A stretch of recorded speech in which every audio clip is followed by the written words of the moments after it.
Welcome, everyone, to homecoming night here at Edmond Stadium. Mountlake Terrace homecoming, that is.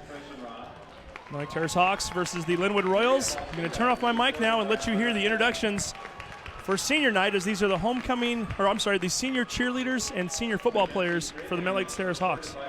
Jennifer and Mike. Taylor Douglas. She's escorted by Scott Douglas and Cody Woodall.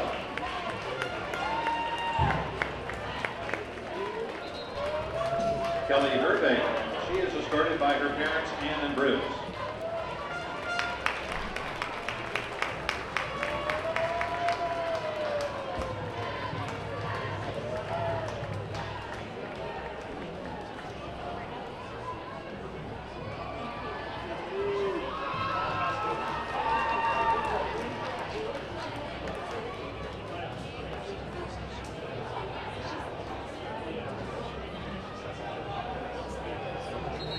Introducing for you now the senior members of the Mountlake Terrace football team and their escorts. First, number 7, Justin Hopkins. Justin is escorted by his parents, Mark and Teresa Hopkins and Michelle Ray. Number 8, Ryan Lacoste, escorted by his parents, Karen and Caitlin Lacoste. Number 9, Malcolm Johnson, escorted by his parents, Danielle and Malcolm Johnson.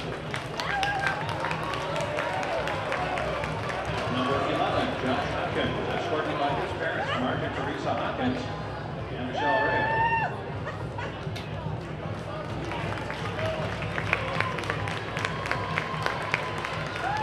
Number 10, Drayton Silva, escorted by his mother, Stephanie Silva. Number 14, Mark Malavian, escorted by his mother, Meredith. Number 15, Austin Bates, escorted by his mother and father. That's Eric Bates and John Gold.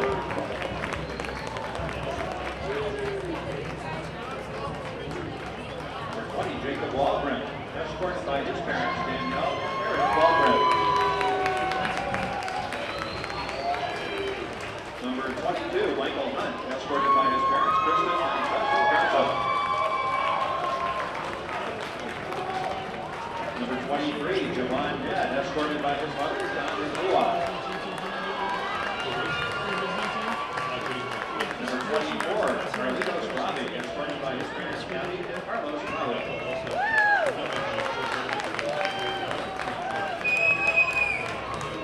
28, Kevin Massey, escorted by his father, Kevin Massey. Number 34, Colin Rucker, escorted by his mother, Cheryl Rucker.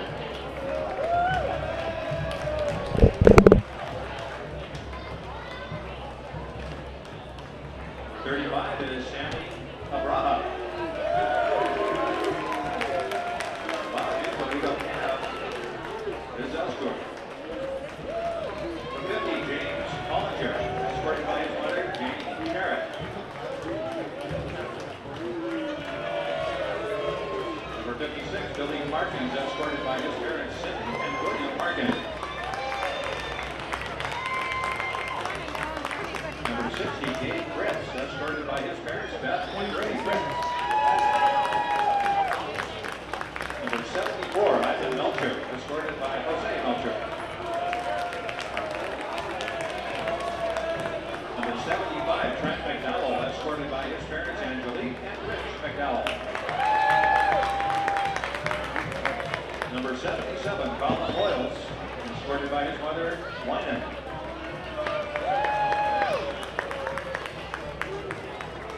Number 80, Dave Brady, escorted by his parents, Liz Burkhart and Pete Brady.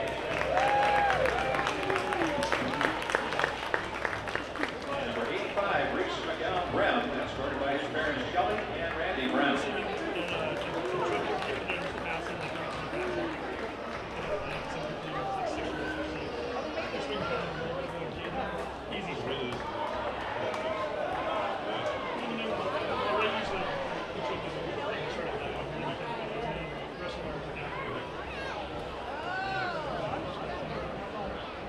Out there in the center of the field is the coin toss going on there.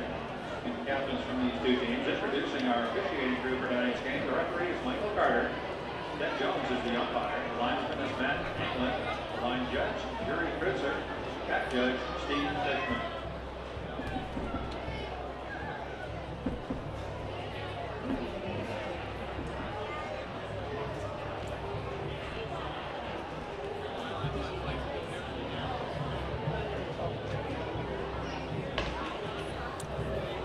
Once again, if you are just tuning in, homecoming night here at Edmond Stadium for the Mountlake Terrace Hawks. Mountlake Terrace, the home team wearing the black uniforms, will be playing the Lynnwood Royals wearing the white uniforms.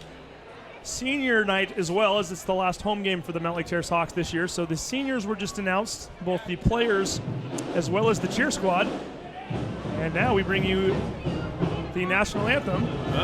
The fight song first, and then we're getting ready for the national anthem down here as well on the track. We'll tune off here in just a moment when this comes on. I thought we were going to go there, but we jumped the gun a little bit. But again, Vince, a big night here for Mountlake Terrace. This is a team that is 5-1 this year so far. Isn't that great to say that? It's very nice to say that. A team that has never been 6-1 to start a season. They beat Lynnwood tonight. They make history. First time in the school's 54-year history. Of playing varsity football. There were two teams in the early 70s that posted 7-2 records overall. Ironically, neither of those teams made the playoffs because at the time, in order to go to the playoffs, they were playing in what was called then the Metro League, and you pretty much had to be first or second or first in that division, right? Well, it was 1970 and 1971. The playoff system came about in 1973. Well, that's what I meant. Yeah, there weren't even playoffs around at the time. But you're right. Yeah, in order to like earn a crown or earn a title, right? Exactly. I mean, you just had to win. So we're going to go ahead and we'll mute our mics and keep the field mic on as the national anthem is about to begin.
And there you have it, the opening ceremonies for homecoming night here for the Mountlake Terrace Hawks.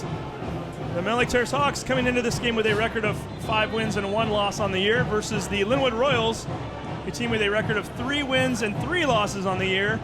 Storyline for this game really is about Lynnwood right now. 7 players injured and not suiting up tonight. 7 starters who start both ways. Jeez. So it should be interesting to see what kind of a team they can field here. Mountlake Terrace, we mentioned it earlier, they're 5-1 on the year. They've already clinched second place. So win or lose, they're going to finish in second place this season. It doesn't really matter in terms of that. And for from a standing standpoint. What it does matter for, though, and the players and the coaches are well aware of it, history is on the line tonight. Oh, absolutely. The opportunity that is in front of this team, they get it. They realize, especially since their coach is an alumnus, a handful of the coaches are. Well, I mean, the head coach, but yes, you're right. A handful of the coaches are. That they get it, that this team has an opportunity to do something nobody else has ever done in school history. And I think that they're ready to take on that challenge. And I'm excited to see what happens. Yeah, it should be a lot of fun. We're going to put the camera out towards the field right now as both teams are ready to go. Coin toss has already taken place. Lynnwood has won the toss. They will be receiving. We'll get you your starting lineups here in just a moment as Ivan Melkor, another nice surprise for the Hawks this year, a senior. He's playing football for the first time at this school anyway, and came on and has done a very nice job with the kicking duties, something we thought were pretty much secured before this season, as we knew coming in Mikey Jensen was your 2-year returning starter kicker, and Mikey playing a lot both ways really this year, and also had a groin injury or a hamstring injury that's limited what he can do from a kicking standpoint. So Melkor has stepped up, and here we go, fielded on the 8-yard line.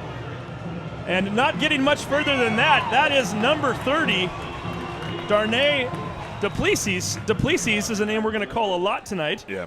And again, he is another one of those players who, generally speaking, is a little bit further down the depth chart, but with all the injuries to Lynnwood coming into tonight, especially at that running back position where Andrew Katzenberger is out, Alton Hammond is out, Richard Trung is out. You start to go down that list, and you come upon number 30, and he's going to be getting a bulk of the load tonight. Get to the starting lineup for Lynnwood right now. Your offensive line, your left tackle, number 50, Harris Cuddock. Your left guard, Will Eddington, number 73. Your starting center, Kaysen Salvetti, number 52, and we'll get to the rest of that lineup in just a moment here as Lucas Youngman goes in motion.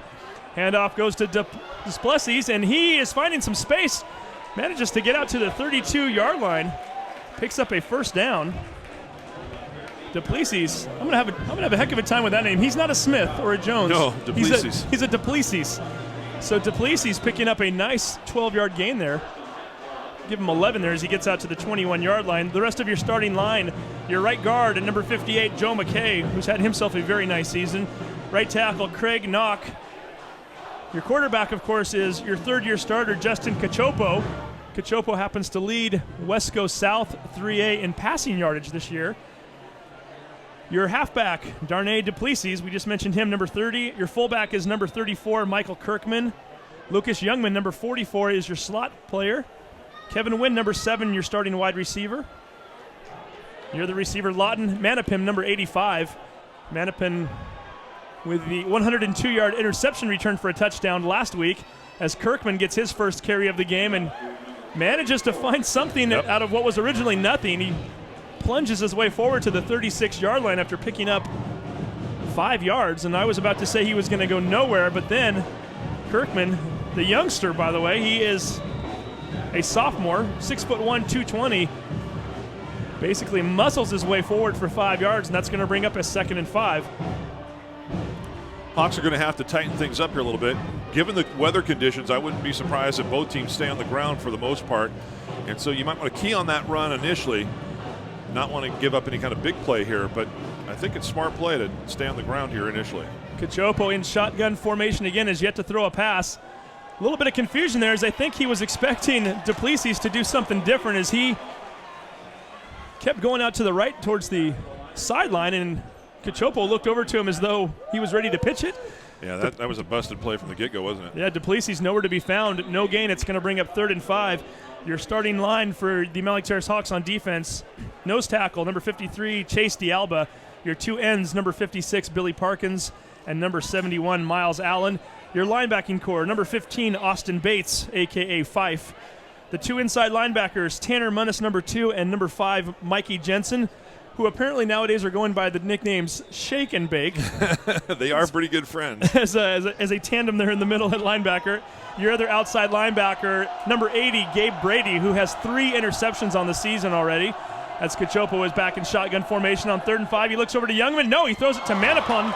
Couldn't quite hold on to it. He had it in his hands. It's going to bring up a 4th and 5. And just to finish off the starting defense for your Mountlake Terrace Hawks, your 2 safeties, number 8, Ryan Lacoste, and number 6, the sophomore, Daniel Johnson. Your corners, number 20, Jacob Walgren, And number 33, the hero of the hour last Friday night, with a 92-yard punt return for the game-winning touchdown, number 33, Riley Morin.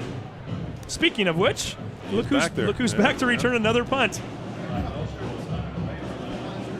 Cannot see who the punter is here. It's generally Carson Horner. He's one of the 7 players we mentioned earlier who is out this week. We'll get to the new Lynnwood punter here in just a minute. Kicks the ball towards the sideline. Bounces at the 37 and will roll to maybe the 36-yard line. We'll call it a 28-yard punt, and that was number 54, Nathan Junkin, a sophomore on the punt. And with that, the Hawks offense will come onto the field for the first time tonight. And since I've got the sheet right in front of me, let's just continue on with the starting lineup for your Mountlake Terrace Hawks. Your offensive line, which has been doing a tremendous job this year. Left tackle, number 60, Gabe Fritz. Number 71, Miles Allen playing left guard. Your center, number 55, Drew Clippert. Right guard, number 56, Billy Parkins. And right tackle, number 54, Eli Wilson. Handoff is going to go to Malcolm Johnson up the middle. Nice little fake by the Hawks there, as I was looking at Ryan Lacoste initially. Me too. Johnson. I bet you the Lynnwood coaching staff of the booths were seeing that too, and their stomachs may have dropped a little bit there, because if that ball had been in his hands, that would have been 6. Yeah, I think the eyes got a little big there. Johnson picks up 4 yards. The rest of your lineup here, Josh Hopkins is one of your receivers, number 11. Oh, by the way, his twin brother, Justin Hopkins, wearing the number 7, is the starting quarterback. Colin Rutger, number 34, is your starting wingback. And here comes Ryan Lacoste around the right side. Ryan Lacoste is still going. Had one more tackler to get by and can't quite do it. However, he does pick up 26 yards and a Mountlake Terrace first down. Give Clarence Aseka the tackle there, and he might have saved a touchdown. And just to finish off the starting lineup here, Austin Bates, number 15 at tight end. Your fullback, Malcolm Johnson, and your tailback, who we just mentioned, Ryan Lacoste. We have been so blessed here the last several years with excellent running backs on this Hawks team. Lacoste has got to be one of the sneakiest, quickest persons to ever carry the ball for the Hawks. Officials going to take a time here. I think we had a little problem with the sticks on the far side. They had trouble earlier in that the first down that Lynnwood had. There was an issue. So I'm looking over there, and looks like they may have got things straightened out. Yeah, those things are rather important, so we'll let them get those fixed. And you're right, they whatever the problem was, it might have been a chain issue of some sort. It's been resolved, and we are ready to play once again. 8:29 to go here, first quarter. Hawks and Royals 0-0 on homecoming night from Mountlake Terrace. Daniel Johnson getting his first action of the night. He catches a swing pass out to the left, fighting for extra yardage there along the sideline, and is finally brought down at the 27 in a gain of 6. And if you have a rostered homer, if you downloaded one, Daniel Johnson listed as number 6 on your roster sheet, but he is wearing number 3 tonight. And to get you caught up on the Lynnwood defense,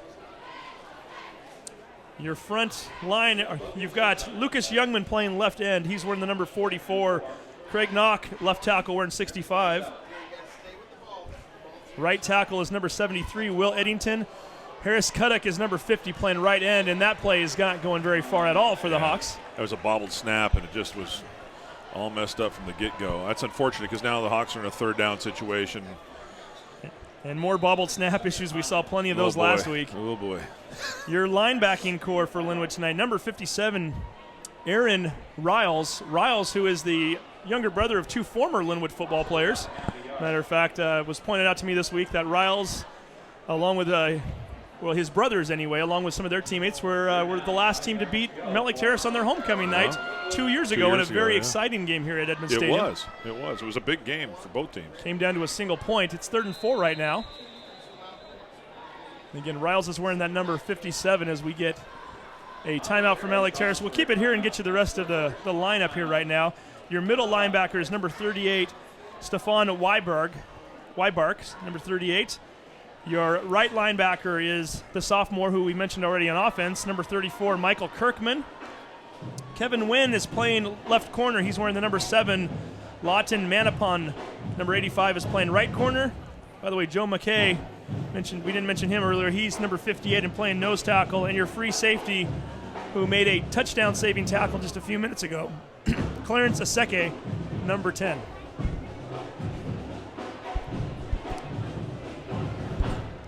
So Hawks taking an early timeout. I think it's a smart move. If you don't have what you want dialed in and Lynnwood comes out and they're in a little different formation, I think one of the, as a coach, of course, I bat 1,000 as a football coach, having never coached a game myself, but it always seems to me like, why do you take timeouts into halftime? You know, you're not going to get them back. You can't take them with you, as they like to say. 3rd and 4, here it comes. Ryan Lacoste cuts it back into the middle after initially starting out to the right.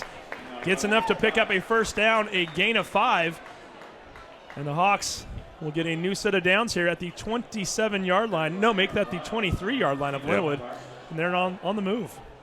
If you get a chance, I know sometimes it's really easy to just focus in on the ball carrier and follow the ball. Just watch the Mountlake Terrace offensive line on occasion, if you think of it, and watch whoever is the lead blocker coming out of the backfield. If that is not the ball carrier, they are laying some devastating blocks on the defenders here. That was not an easy 5-yard run, and they earned it. No, Coach Vincent, who coaches the offensive line, he and the staff have done a great job with those guys. And look at this, Sammy getting his first carry, and he's still going up the middle. Finally brought down at the 1-yard line. Sammy Abraha, I need to look and see if he even has a carry this year. As I know he missed a few games early on in the season for academic reasons. He's a fun young man. He just is an exciting and an excited young man, too. And a 21-yard carry for Sammy, who almost got his first touchdown of the season. The Hawks are threatening here on their initial drive. Been very methodical so far. And as I look on the sheet there, I don't think Sammy has a carry all season long, and he almost got the first touchdown of the game. This time they're going to go to Malcolm Johnson. Malcolm trying to push the pile. Can he get in? It's a scrum right now. And he's going to get about 6 inches away from that goal line before he's finally brought down. It's going to bring up 2nd and goal. I tell you, he is a load, and he's a determined young man. He brings us a whole different kind of sense of toughness, and he's got that low center of gravity. And he's another one that I like to watch and make blocks. You don't often, think of that when you're watching a game. What are you going to watch for this time around? I just like watching that guy. He definitely knows how to put a block on somebody. And he's had a great year as well. So once again, goal line stance here for the Royals. The Hawks looking to punch it in. They've got a few options in the backfield. Let's see who gets it. I believe that's Lacoste. It is. Into the end zone. Touchdown, Terrace. Ryan Lacoste with his 12th rushing touchdown of the year. He leads Wesco 3A South in that category and just added to that lead. Hawks 6, Royals 0 with 5:32 to go here in the first quarter. Nice drive by the Hawks. They started off on their own 37-yard line, drove it down 63 yards. Ivan Melkor, who is yet to miss a PAT this year, on Drew Clippert with the snap. Tanner Munnis with the hold. The kick is up, and the kick is good. We're going to take a quick break. When we come back, the Royals will be back on offense. Hawks 7, Royals 0. You are watching the Sound Alive Sports Network. Are you a whiz in filmmaking? Do you want to become extraordinary in filmmaking? Then come to Shoreline Community College and work with Shoreline Productions, where you will learn to transform your work in teams of working professionals and students to create enchanting effects such as green screen, text animation, and so much more. So come to Shoreline Community College, where you can mystify and dazzle in filmmaking.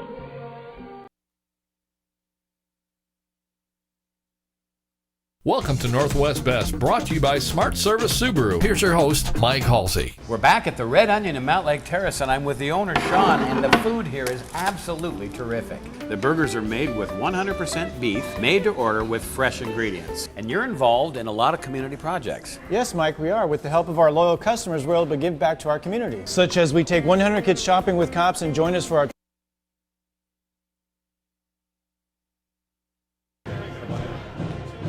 Welcome back to Edmond Stadium. You are watching the Sound Alive Sports Network, presented by Shoreline Community College. Hawks drawing first blood here tonight, and Ivan Melkor puts that one deep out of the end zone. Is that Steven Hauschka out there? I'm serious. That ball just took off, and there's no wind. The flags are just dropped dead. That thing went out of the end zone. Holy smokes. I mentioned he's been a really pleasant surprise this year. I wasn't kidding on that one. No, you were not. Mr. Melkor can kick. I guess. My goodness, what a great weapon. hey, anytime in high school where you can pin a team back at the 20 and make them go 80 yards, it helps. And he's done that time and time again this year. And it's been a nice addition to that Hawks team here as Justin Cachopo takes the snap again. Hands it to Duplessis, who gets forward to the 25-yard line. And we'll say this about this Lynnwood team. This is a team that I broadcasted last week against Meadowdale, a team that I believe had 12 yards of total offense for the night. So far here tonight, knowing that they're undermanned and they've got a lot of players out with injuries, they're moving the ball a little bit. I mean, they've picked up a first down in their first series, something they didn't do all of last week, by the way. Wow. If you can believe that. That's tough. Yeah, only touchdown last week was Manapun's 102-yard interception return. Jeez. So the fact that they got 5 yards on that carry, they're showing that they're a little bit gritty here. Let's see what they can do here as Duplessis carrying the ball one more time. Not much room this time. He might have gotten ahead for a yard. Going to call that a 3rd and 4 coming up for the Royals. So who did Lynnwood have last week? Meadowdale. Well, that answers a lot of questions right there. That Meadowdale team is solid top to bottom, and they put a pretty good hurting on Mountlake Terrace earlier in the season. It'd be interesting to see those two teams play now, given some of the new wrinkles and different things that the Hawks have, and I think a much different sense of confidence too. You are not the first person to say that to me, by the way. Okay. I've heard a few people say they like. And I definitely think it would be I don't know that I would favor Mountlake Terrace, but it would certainly be a closer game than I think what we saw 4 weeks ago or 5 weeks ago. Here come the Hawks here as Josh Hopkins had a shot at Duplessis. He catches the screen pass, manages to get forward to the 38, a gain of 12 and another first down. Mentioned earlier also that Cachopo leads Wesco 3A South in passing yards coming into tonight. That's a good little battle in itself. Cachopo has 771 yards. Nick Morales of Edmonds Woodway was only 10 yards behind him entering the night. And then you've got other guys like Brady Southard from Glacier Peak, who's only about 100 yards back. And the guy who doesn't throw much, who's right in the mix also, Justin Hopkins out here, the Terrace quarterback, who averages 13.7 yards per attempt. Duplessis is going to carry this one again. Finds more space up the middle. Is finally brought down by Ryan Lacoste right beyond the midfield mark. We'll call it the 49. A gain of 13, but once again, Lynnwood managing to move the chains here today. Early in this first quarter, that's their 3rd first down in their first 2 possessions. Yes, it is. And right now, Duplessis is making a lot of guys miss tackles, and that's not something we've seen a lot of from Mountlake Terrace. Duplessis only a junior. Getting the bulk of the load tonight here. Doesn't get too far this time. Picks up a couple of yards. Now Duplessis coming into the night, 22 carries for 92 yards on the season. As we mentioned, Alton Hammond out with an injury, and then the workhorse, Andrew Katzenberger, who had over 1,000 yards last year. Right. He's been dealing with an injured shoulder for a few weeks now. As a matter of fact, the last few weeks he's been playing quite a bit on the defensive side of the ball, but has been taking time off on the offense, and apparently the shoulder's a little bit worse this week, and they just gave him the night off entirely. As Kirkman coming in and bulldozing over a few Hawks. I'm not sure who that was. It might have been Lacoste or Allen as they both ended up on the ground, but Kirkman, a big fella, put his shoulder down and hit somebody hard and managed to pick up a few yards in the process, and that's going to bring up a we'll call it 3rd and 3 coming up for the Royals. That was a impressive fullback run right there. I like the little action that they brought in, too, putting the receiver in motion into the backfield just to kind of maybe take the linebacker's eyes off of the situation a little bit. And we've yet to see a pass or a completed pass out to a receiver tonight. We've seen a couple screen passes. See if they try one right here. Is Cachopo looking over to the right. He's throwing it in Wynn's direction. Timing pattern, threw it behind him. Ball hits the turf, and that brings up a very interesting 4th and 3, kind of in no man's land territory. I just think you got to go for it here, don't you? I mean, Lynnwood doesn't have anything to lose too much. They're keeping Cachopo on the field, so I think you're right. We'll be curious to see what Lynnwood does next week. Next week, and this is a team that's already out of the playoff hunt. They're 3 and 3 coming into this game. Hesitate to say that they're going to sacrifice this game. They're certainly going to come out and play hard. This is a team that has their homecoming game next week against a Shorewood team that they're very comparable to. Oh, absolutely, yeah. I have a feeling a few of those injured players might be back by then. We'll see. Lynnwood's going to call a quick timeout, and we'll take a 30-second break. You are watching the Sound Alive Sports Network. Clogged drain? Other plumbing problems? Call Action Jackson Plumbing for 24-hour service. Owned by a lifetime Edmonds resident and Edmonds Woodway grad, Action Jackson is the drain cleaning specialist. They can unclog most internal drains for only $99 plus tax. Call 425-877-5601 or visit actionjacksonplumbing.com.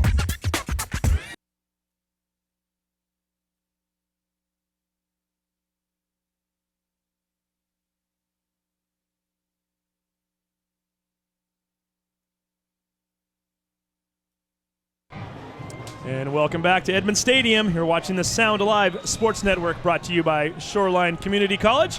Lynnwood going for it here on 4th and 3. 2 minutes to go here in the first quarter. Terrace leading 7-0. Duplessis taking the ball, spins off of one would-be tackler, but I don't think he picked up enough yardage. He did not. Might have gained a yard, and a turnover on downs over to the Hawks. Nice job by Mountlake Terrace to prevent Lynnwood from picking up that first down, and the Hawks offense coming onto the field for the second time tonight. Well, that was an impressive stop. They certainly had all kinds of deceptive action going in the backfield there that the Hawks didn't bite on, stayed home and made that play. Second possession now for the Hawks. And Vince, I don't know if you noticed, we have some visitors behind us. We're going to have a guest or two here in just a moment as Lacoste takes a sweep around the left. Finds some open space over there. Gets by the first set of tacklers and is finally pushed out of bounds at the Lynnwood 43-yard line. A gain of 15 yards and another first down.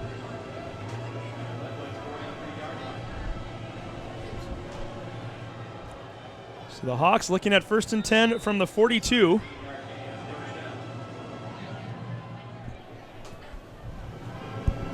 Mountlake Terrace 7, Lynnwood 0. There's a lot going on up here. I like this, though. It's homecoming night, and we always try to get a few guests on during the night, and we're going to have even more to come later, but we'll introduce this next set of folks here in just a moment. Fake to Lacoste. Hopkins looking deep down the field. The DB slipped. He's got a man wide open. The catch is made by Brady. Let's see if this one comes back. Touchdown, Terrace at the 43-yard line. Brady and the defensive back got tangled up. Yeah. They might call Brady for offensive pass interference as we await the call here. That would be too bad. Oh, boy, it looks like they're going to, yeah. There was definitely a lot of contact. Yeah. I was watching it out of the corner of my eye, and I saw the defensive back go down, and the referee, who was right there in front of it, immediately threw the flag. And they will, in fact, march that one back, so Brady does not get the touchdown. That's too bad. You know, what's interesting about that is the Hawks actually had 3 guys in downfield. There were only 2 defenders, and one of the defenders got taken out, I guess, if you watch that again. Oh, boy, that's a 15-yarder in this, isn't it? Yeah, so it could just be more yardage for the Hawks here in just a minute, right? Maybe one way to look at it. 1:36 to go here on the clock. So we'll need to figure out what we're going to do. We're going to have 2 guests here in a minute, so I don't know how you want to – maybe we'll wait to the end of the first quarter and do it. We'll keep it here during our break. Yeah, let's do that. We've actually got 3 guests, but one of them we're going to bring on after the other 2. It's got some royalty here. We got to take care of. We got royalty past and present tonight. So how do you like the sound of that? I like it. 1st and 10, or 1st and 25 now, rather. Hopkins rolling out. He's looking deep again. He's firing over the middle. Brady gets caught up, and this time the penalty marker is going to be thrown against Lynnwood as Brady did a nice job to try to come back to that ball. Cut more towards the middle, and his feet got caught up with Manapun, and all Manapun could do is reach out and make contact with him, and I think that's got to go the other way. Brady gives up some yards on one play, and he gets it right back on the next, and it's as though it never happened. We've got a 1st and 10 all over again. Yep. What's interesting is, you've seen every Hawks game this year, here at least here at the stadium. Those 2 long balls, those are the only 2 times I've seen Justin really go that far down the field. Is that something, a new wrinkle maybe? They've been doing it a little more the last couple of weeks when they've needed it, and obviously against Edmonds Woodway they did need it, but you don't see them play vertical that often. No, right, it's something they haven't been doing a lot of. They've been doing a lot of bubble screens and a lot of intermediate pass routes. Well, this should be an easy one. The marker is right where it should be. I don't know what the discussion is. You haven't had to move the sticks. It was 15 yards back. Now it'll be 15 yards forward, and the sticks haven't moved. Yeah, so. you would think that this would be one of the easier calls that the referees have to make all night. It's still 1st down, right? Well, look at the Hawks have apparently gained a yard. How do you do that? Hey, we won't complain, though, right? I'm not joking. You're absolutely right. It should be pass interference is usually 15 and 15. Not 15 and 16, right? No. It's for Mountlake Terrace, it's good math, though. It's fun to we got a little bit of everybody here as I look back into the hallway here. We've got our homecoming king, our homecoming queen, our previous homecoming queen. Yep. And one of our sponsors is even up here right now. So this is good. So we're gonna have some fun here. And again, 1:29 to go here in the first quarter of play. Hawks leading 7-0.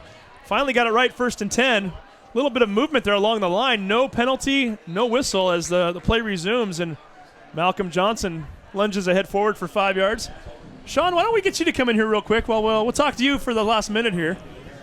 Going to hand the mic over to Sean Richards, who is the owner of Red Onion Burgers. Absolutely. And who, Sean, by the way, has been broadcasting our games live at Red Onion. Are the games on right now? They're on right now, and we have a prime rib special. Prime rib, baked potato, and what fresh are we doing green here? salad. What are we doing here, and Steve? you didn't bring us any here. 2nd and 5 coming up. Hopkins under center this time.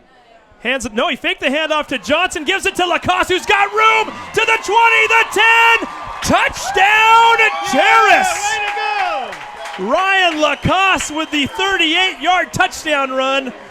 Hawks 13, Lynnwood 0. Give a lot of credit to Hopkins on that because he was stumbling and bumbling coming out of there and did everything he needed to do to get that ball handed off. And I don't know how he did it. It looked like he got tripped up maybe by his own line and the ball came loose a little bit, but holy smokes, great effort by both those young men. Not only on the pitch, but on the fake as well. As he faked it to Johnson up the middle there. I initially bid on it myself. And like you mentioned, he started to roll out and started to stumble before pitching it over to Lacoste, and Lacoste did the rest. 38 yards later, he found pay dirt. Melchor with the kick. It is up. It is good. Let's keep it right here. It's 14-0 with 43 seconds to go. So now we got some stats here I'm going to pass along real quick first. These look pretty good here if you're a Mountlake Terrace Hawks fan. Total yards after 2 drives. Mountlake Terrace 120, Lynnwood 55. Oh, by the way, Ryan Lacoste, 5 carries for 85 yards and 2 touchdowns tonight. Not a bad job for Mr. Lacoste as he came into this game with 665 yards rushing. So, Sean, Red Onion Burgers, first of all, thank you very much for sponsoring us all season long. I know you do a lot with the community anyway, right? This is not anything new to you. We're having a good time with this. We're going to get your picture here, too. Really enjoying the fact that it looks like it's going to be a 6-1 win tonight, which is, if I remember right, the best season ever in Mountlake Terrace. Could be. They've never started. We're going to get you here so we get you on camera even. So look at that. I think our heads are cut off right now, but that's okay. It's a... We're getting that fixed here in just a second. But again, I know you're our sponsor for our post-game show. Right. Been doing the Red Onion Burger Player of the Game, and you've also handled a few fundraisers for the football program. We have. This is something you did even when you had businesses back in Edmonds, correct? This is something we started with our first Red Onion in Mountlake Terrace, and the Tuesday night thing came as a surprise to us. But we're happy that we've been able to donate over $100,000 in the last 4 years to the local communities. Yeah, and it goes well beyond just the high schools. I mean, you've done, I know, efforts for OSO and for numerous other things as well, right? The Edmonds School District, churches, boys and girls clubs, all kind fraternities, all kinds of people. Yeah. And if people are interested in getting involved with those programs, do they come into the store and talk to you? Do they go to your website? Well, right now we're booked about 6 months in advance, Yes, and we're really The enjoying word's that. out. Yeah, the word is out, and but we're booked about 6 months in advance. But we do take calls at the restaurant, or they can give me a call on my cell phone. Well, excellent. And you didn't bring the mascot tonight, though, right? You know I love the mascot. Yeah, we were going to bring the mascot, but with the rain and we had some issues at the restaurant. So it makes sense as Cachopo rolls out to the right, looked downfield and couldn't find anything. Fumbles the football. It's on the turf. And the Hawks have recovered it. Cachopo looking to pick up some extra yards. Was hit from behind. I did not see who came up with that football. But I know that it's one of the guys wearing a black shirt. And the Hawks, with 34 seconds to go here in the first quarter, have a chance at some more points here. Wow. Unfortunate if you were a Royal fan. Is not the way you wanted to start off this third drive of the night. And here come the Hawks once again. Malcolm Johnson in the backfield. You got Sammy Abraha playing one wing, Lacoste on the other. They hand the ball up the middle. Johnson puts his shoulder down and gets forward to the 22-yard line. He picked up a couple extra yards after contact, and that's just Malcolm Johnson running right there. That's what he does. Boy, if you can gain 4 or 5 yards every time you touch the ball, that's huge in any level. Hawks are rushing right back up to the line of scrimmage. They want more before the end of the quarter. It's 8 seconds showing on the clock. They hike the ball. They hand it off to Malcolm one more time. Malcolm is still running, dragging a defender. Finally brought down at the 5-yard line. Should have gone down around the 12 or the 13, but if you're number 10, Clarence Aseke found out very quickly just how strong Johnson is. And that is the end of the first quarter with our score, Mountlake Terrace 14, Lynnwood nothing. And hey, Sean, thank you again for coming up here. Are you going to be around for a while? Or? Yeah, I'm going to stick around for a little while. Okay, so we might see you again at halftime here, but I appreciate you coming up and appreciate all the support you've given not only us and this broadcast team all season long, but our school and our community and everything that you do. Well, we appreciate being here. Thank you guys very much. Here's your host, Mike Halsey. All right, and Back at the Red Onion with in that, Mountlake Terrace, and I'm with the owner, Sean. let's go ahead and the get these food homecoming here folks in here. We've got two. You want to be in here on this one too, Vince? I think you should be, especially since you know these kids pretty well. Come on in, you two. The homecoming king and queen for 2014. I don't know if we can ever. Let's see. I am definitely the largest person of the group. Why don't we have you two scoot on over here? We're all friends, right? So, come on over here, Nick. Alicia, Nick, who do we have here? Why don't you introduce these two for us? I'm glad that I get a chance to do this. I'm going to get out of the way and let you talk to them in just a second, but I'll introduce them. Please do. I've known these two young people for quite some time. I've known Alicia since, this is a little embarrassing, but I've known her since she was born. Literally, right? Yeah, we lived in the same neighborhood for a while, and her whole family is really a great family, and we've known them for some years. But this young man, Nick Fiorillo, has been an integral part of the Hawkeye for 4 years, and he is the editor-in-chief this year and was last year. And I think this is uncharted territory for the Hawkeye. I don't think the editor has ever been the king, and I'm real proud of him. He's having fun with it. And you can do this much better than I. Give some of Nick's credentials as far as what he's done journalism-wise. I mean, he's won some very nice awards, right? We better pay attention to what's going on here too. So let's not forget that we got a game going on. We're gonna get this touchdown out of the way first, assuming there's gonna be a touchdown. It's 1st and goal on the 5. Handoff to Malcolm Johnson up the middle. Touchdown, Terrace. 20-0 as we're now 5 seconds into the second quarter. Holy smokes. Hawks looking to put this one away early as Malcolm gets his first touchdown of the night. And now we're going to come back to you guys. How does that sound? So, Alicia, Nick, congratulations to both of you, first of all. Thank you. When did you find out? You found out, I guess it was Tuesday night. Is that right, Alicia? Monday night. Oh, Monday night, okay. Coronation, yeah. Coronation night. Were you surprised? Did you know it was coming? A little bit. Yeah? It was pretty cool. Like, I wasn't really sure because I thought any of the girls could have won it because they were all, really great girls, and I think they all deserved it. But it was really cool that it ended up being me and Nick. So very cool. So Nick, what was your first reaction when you found out you were the homecoming king of Mountlake Terrace High School? Well, I was pretty shocked. I mean, there were a lot of. There we go. Now you're in camera. There we go. There were a lot of people up there that I really respect and admire, so it was really great seeing that my peers chose me, so I was really honored, but yeah, I was pretty surprised. Yeah, and they did a very nice job. I think both of you are very deserving of this, and you represent our school and our community very well, and so it's exciting for us. Now, it's been a fun week in general. I know I was at the assembly today, and you tell us about your role at the assembly today. What was the theme, and what were you doing out there?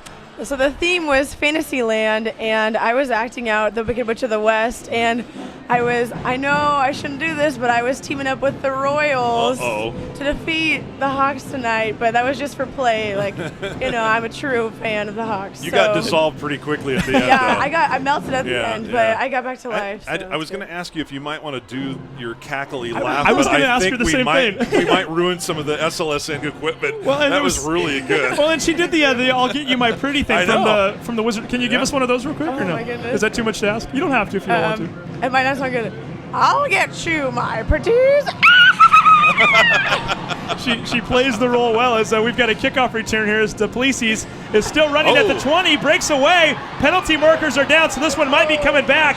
Daniel Johnson with the only shot at him. No, he slows him down enough for his teammates to get there as Duplessis is tackled at the 30, but that ball again might be going the other direction as Lynnwood is looking at a penalty flag at their own 23.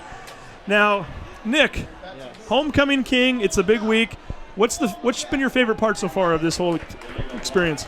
Oh, I've enjoyed the just seeing everyone dressed up every day and having a sense of school spirit and pride in our community and our school. It's been really great. Everyone's been active this year. Other years people might have not been as involved, but I think ASB did a great job this year, and everyone's really excited about homecoming and Terrace Pride. Has there been a favorite moment in terms of being the homecoming king? Or is that yet to come? I mean, you've got halftime tonight. You've got the dance tomorrow. Maybe it's yet to come. I really enjoyed the assembly. That was fun doing the supersonic. But yeah, we'll see what it brings later tonight and tomorrow. I thought maybe you were going to say giving your journalism advisor a ride to school and home this week, since he's down to one car in his family. I thought that would have been the highlight. Yeah, we were broadcasting the volleyball game last night. Whereas, by the way, the team captain over here to my right, Alicia, is we're going to call another play here with the ball on the 13-yard line. But yeah, Alicia and her teammates were playing, and we were broadcasting, and you brought that up on the air that Nick was your ride. That's right. Kirkman takes the handoff, doesn't find much room. He might have gotten back to the line of scrimmage. And yeah, we were joking that in Vince's 20-something years as a teacher here, this was probably the first time that during homecoming week he's been given a ride to school every day by the homecoming king, right? That's right. By any student for that matter. But how about you, Alicia? What's been your favorite experience so far? The week's been really great. It went by really fast because, I've been planning all of it, being in Big Six and everything. But I'd have to say the icing on the cake was a homecoming assembly today because I was in charge of that committee, and we pulled it off really great, and I was really happy with it, and I think everyone loved it. So that was probably the highlight for me so far. Got another play there. The ball might have been fumbled at the line of scrimmage, and Mountlake Terrace has recovered it again. Hawks with the ball on the 10-yard line, and already up 21-0. Yeah, the Mountlake Terrace the team's looking pretty good right now, right? Yeah, we're looking great. I'm so excited that football's doing this great. Yeah. Terrace history right here. Hey, I want to compliment you guys, too, for the assembly today.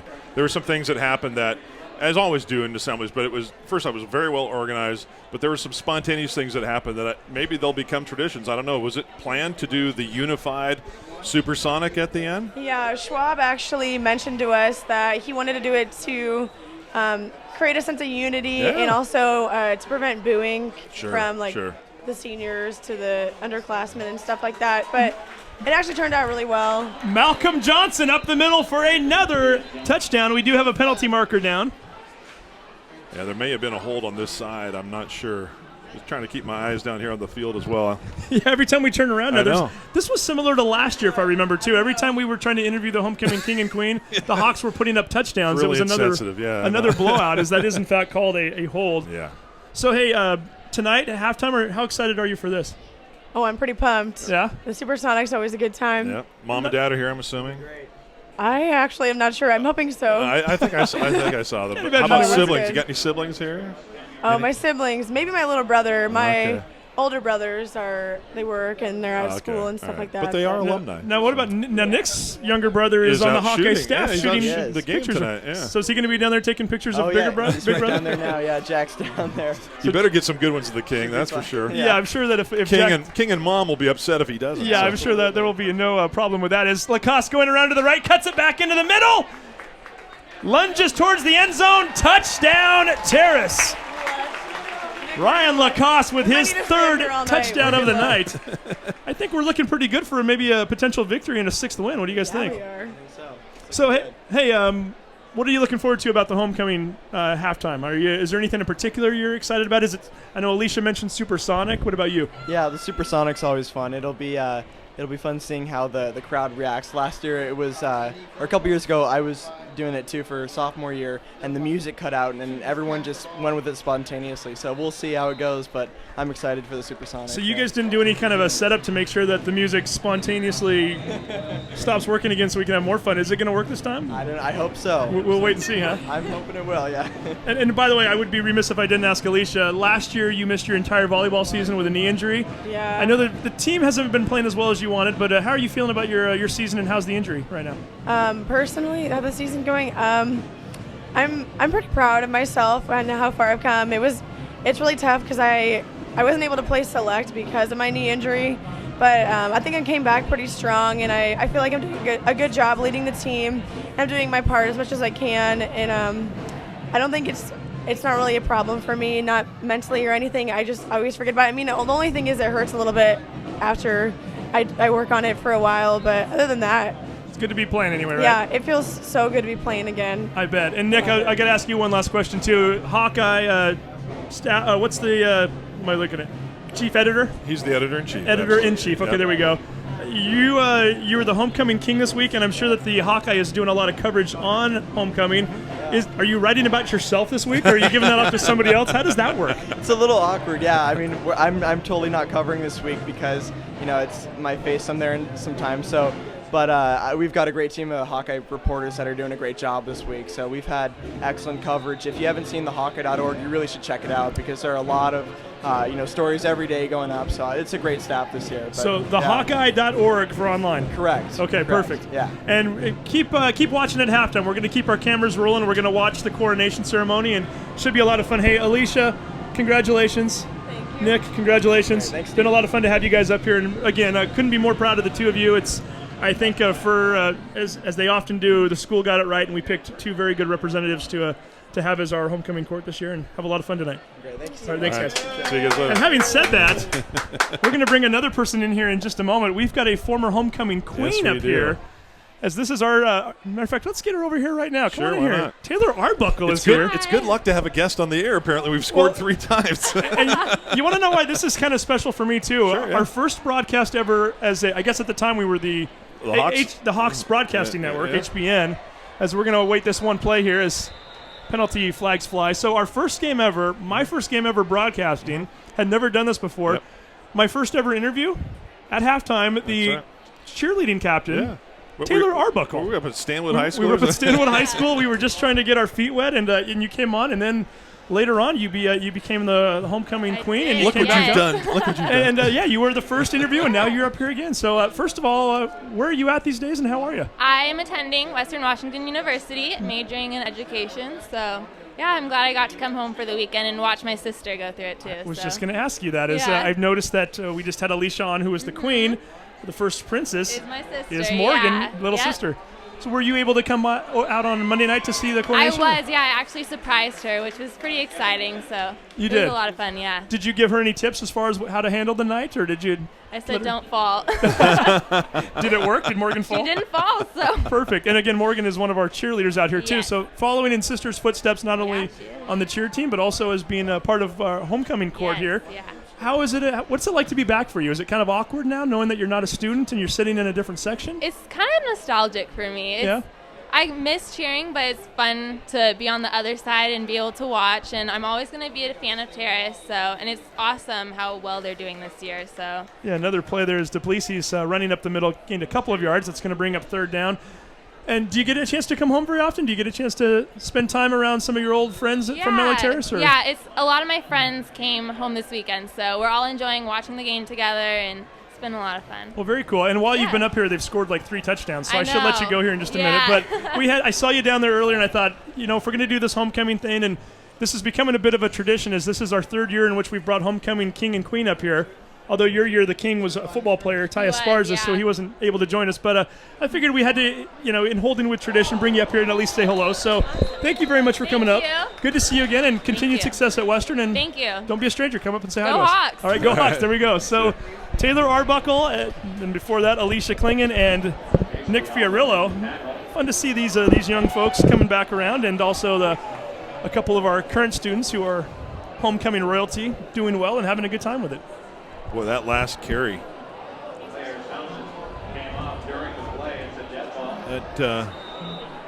Kirkman took it right up the middle and got hit just square up on the pads, and his helmet popped off, and then that's a dead ball right there. It would have been close to a first down, but I don't think they would have gotten it anyway. And down 28-0, 3 minutes into the second quarter. Lynnwood figures they've got nothing to lose. They're going for it. It's a little dicey, isn't it? You're going to go for it on 4th down at your own 28. I don't know. And we've mentioned it already once tonight. I'm sure we'll mention it again. Lynnwood currently without 7 players. And we're going to go ahead and take a quick break as there is a timeout. You are watching the Sound Alive Sports Network. People assume quality car insurance has to cost more. People assume too much. The truth is, drivers who switched to Allstate last year saved money and got better protection. So get the facts, because you know what they say about people who assume. They pay more for car insurance than you and me. To see how much you can save on car insurance and much more, call Jeff Smar. Jeff's office serves many areas including Lynnwood, Edmonds, Bothell, and Mountlake Terrace. He can be reached at 425-949-7103 or jeffsmar@allstate.com. And we are back again. Lynnwood now is a change of heart there. They're going to decide to punt now as Nathan Junkin is back in. Should remind everybody that Lynnwood's homecoming is next week. Lynnwood will be playing Shorewood right here. It's an 8 o'clock game as that ball bounces at the 45. Lacoste faked as though he was going to come up and take it and decided otherwise. A 27-yard punt. But yeah, Lynnwood homecoming next week against Shorewood. And depending on Lynnwood's situation with some of these injuries, I know they're hoping to get a few of these players back. That could be a very good game. This is a Lynnwood team that really, by all accounts, improved from the last couple years. We've had a chance to broadcast a handful of their games this year. They threw 2 shutouts to start the season off, and I know right now it's not looking good if you're a Royal fan and you're tuned in and you see that 28-0, but knowing that the team is decimated by injuries and knowing how hard they fought all year, if you are a Lynnwood Royals fan, you have to be impressed and proud of how this team has played all season long. Malcolm Johnson, and he's got a blocker in front of him. He's got nothing but room to the 5 and is finally pushed out. Give a second, number 10, some credit as he came over and threw his shoulder into Johnson at the last second. A 52-yard pickup for the Hawks. The Hawks are now looking at 1st and goal from the 3-yard line, and they're really looking to pull away at this point. My goodness. That play was kind of slow developing, and then he just emerged from that pack, and my goodness, that's another huge run for Malcolm Johnson. 8:42 to go here in the second quarter. And as if we haven't mentioned it enough already, the Mountlake Terrace Hawks looking to go 6-1 for the first time in the school's history. Game next week at Kingston, a game we will not be broadcasting, but a game against a 2A school.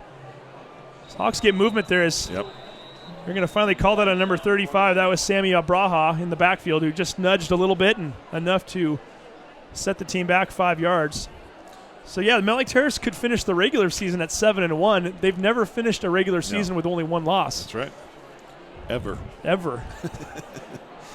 History. That's a long time, isn't it? Ever. It's a very long time. Yeah. And these are 2 programs who, when I was a kid and just started following football in the newspapers in the 80s, Lynnwood and Mountlake Terrace at the time, they were 2 teams that really, when they played each other every year, in some years it was the only chance to get a victory. You're exactly right. So the fact that one of these teams has a chance to get 6 wins and the other one is already at 3 wins. Yep.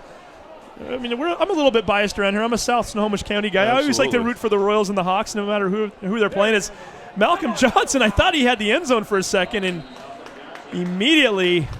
That was a great play. Yeah, I think Kirkman was in there, and so was number 38. That's Stefan Weibarg. Credit them, because you're right. Malcolm had a little seam, and then it shut down in a heartbeat. He kind of did a little stutter step, and that might have cost him a yard or 2, but he wasn't going to get the end zone. 8:18 to go here in the second quarter. 28-0 Hawks, and they're looking for more. I'll remind you once again, stick around at halftime. We're going to show the halftime coronation. We've got some special guests that we're going to bring up in the third quarter to interview as well. So it's an action-packed night. Lacoste into the end zone. Touchdown, Terrace. 34-0 with 8:01 showing on the clock here left in the second quarter. Lacoste with his 4th touchdown of the night. Is that correct? I believe so. You got it in front of you. There's something. Make sure. We will in just a second here anyway. Ryan Lacoste, 7 carries, 103 yards, and 4 touchdowns. Anytime you can carry the ball 7 times and get in the end zone 4 times, it's not a bad ratio, is it? Oh, my. Got him down unofficially as having 15 touchdowns on the year. Boy, Devontae Downs' record, I think he had 23 2 years ago. That might be in jeopardy right now. You never know. He's got a couple games left to spare here, too. And I guess I should give you some yardage while I'm at it here. Overall on the night, Hawks with 226 yards of offense, Lynnwood 72. We're not even 4 minutes into the second quarter right now, and the Hawks with a huge lead. 226 to 72 total yards. There's 8 minutes left.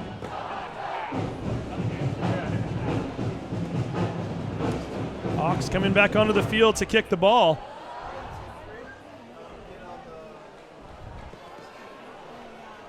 Should mention a few other folks who are part of the homecoming court here tonight. I just mentioned that Taylor Arbuckle, who we were just interviewing, her sister Morgan is the first princess. The first prince and the second prince of the senior class are both out on the football field and both scoring touchdowns tonight. That's right. Malcolm Johnson is the first prince. Ryan Lacoste is the second prince. And the second princess, Riley Zucker, she has a football connection out there too. Her boyfriend Justin's the quarterback. Yep.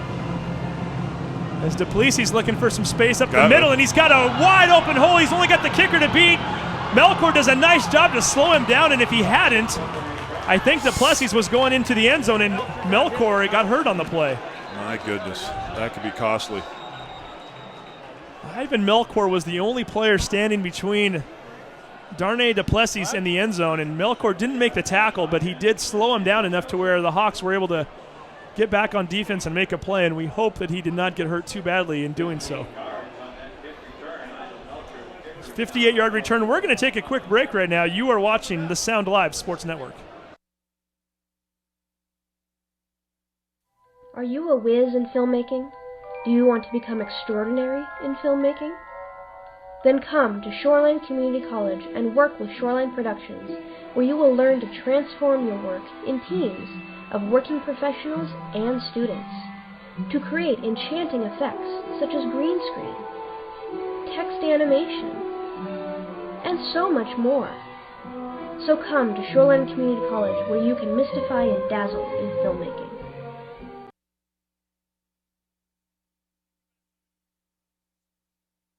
And we are back again. Ivan Melkor able to walk off the field, although gingerly. It's a good sign to see him stand up on his own as Kirkman fighting for yardage up the middle. Gets out to the 36-yard line before he's finally brought down. Might have even fallen forward to the 35. Picks up 4 yards on the play. Kirkman, along with Duplessis, really the offense right now for Lynnwood, as those two have done a fairly decent job. We have Duplessis down for an unofficial total of 37 yards. Is that correct? Yeah, unofficially. It's tough on a couple of those runs where he gave up the football. I was trying to make sure that I got those in there and credit him what he got. But that ball might be picked, and it is. Is that Gabe Brady? It is. Down the sideline to the 35. Cuts back on Kajumpo. He's still going. Touchdown, Terrace. Gabe Brady with the second pick six of the season.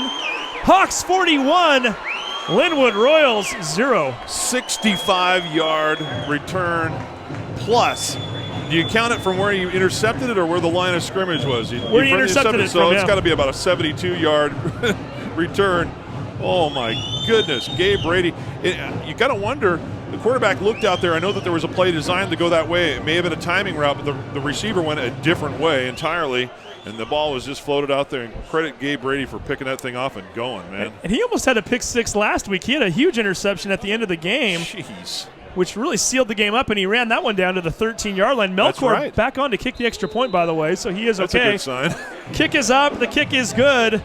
Hawks with a 42-0 lead, and I have to keep repeating this now because I don't want people tuning out. Right. There's plenty to watch tonight other than football. We've got homecoming royalty coming up. We've got some very cool interviews in the third quarter, so don't tune us out just yet. We've got plenty to bring you. We're going to take a quick break right now. You are watching the Sound Live Sports Network.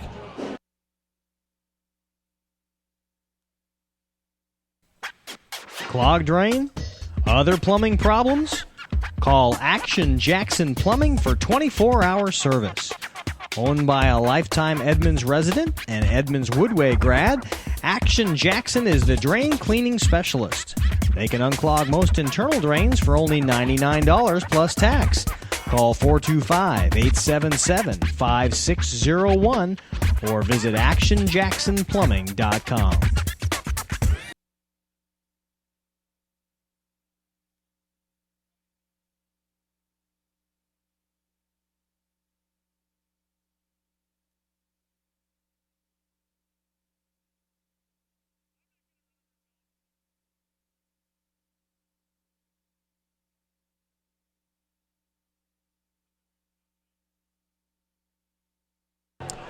And we are back again, 7:01 showing on the clock. Gabe Brady with his second interception for a touchdown on the year, and there it is. We're watching it on our replay right now. Only had Justin Cachopo to beat. Once he got by him, nothing but end zone. Brady with his 4th interception on the season. The other touchdown that he had was against Shorecrest at Shoreline Stadium, and when it rains, it pours. It sure does. Darnay Duplessis took that ball into 5, lost his footing, and immediately hit the turf. And again, at the high school as well as the college level, once you go down, you're down. Whether you're touched or not, play is over, and that will be where the Royals will start this possession. Hey, I could be wrong, but that may have been Ryan Lacoste that kicked off that time. Watch next time. If we do score again, maybe they're just going to have Ivan kick the PATs so that he's not having to make tackles down there. Probably not a bad idea. Yeah, absolutely. If he's even a little bit banged up. And I do see Ivan working himself out there a little bit on the sideline as he's trying to get a little more motion in the leg. Here comes Duplessis one more time, looking for room in the middle. Bounces it out to the left and is brought down by a slew of tacklers, but not before he gets ahead to the 10-yard line. A gain of 5 will bring up a 2nd and 5 for the Royals. Yeah, at this point in the game, well, this is kind of uncharted and very unusual territory for both players and coaches. When you're up 42-0 and you still got 6.5 minutes to go in the first half, you don't want to kind of get out of your game plan, and you don't want to just run people out there who aren't ready yet to play at this level. But on the other hand, you want to give some guys some experience too. So we might see some substituting here, especially in that second half. Should also mention here in just a moment that we do have a running clock right now, and we'll explain that as Kirkman falls forward to the 12-yard line, a gain of 2. So in the state of Washington at the high school football level, once you get a 40-point or more lead, you then are playing with a running clock for the remainder of the game, which means that, well, normally at a football game, if a team gets a first down, they stop the clock to move the chains. Incomplete pass, you stop the clock. You go out of bounds, you stop the clock. None of that applies once the score is 40 or more. Basically, it's a way to get the game over a little quicker. It's called the mercy rule. You don't want teams just scoring 90 or 100 on other teams. Yeah. Not to say that that would happen here, but in some cases we have seen games like that. As Cachopo hands off to Duplessis, and he's not going anywhere. Might have even lost a yard back to the 10.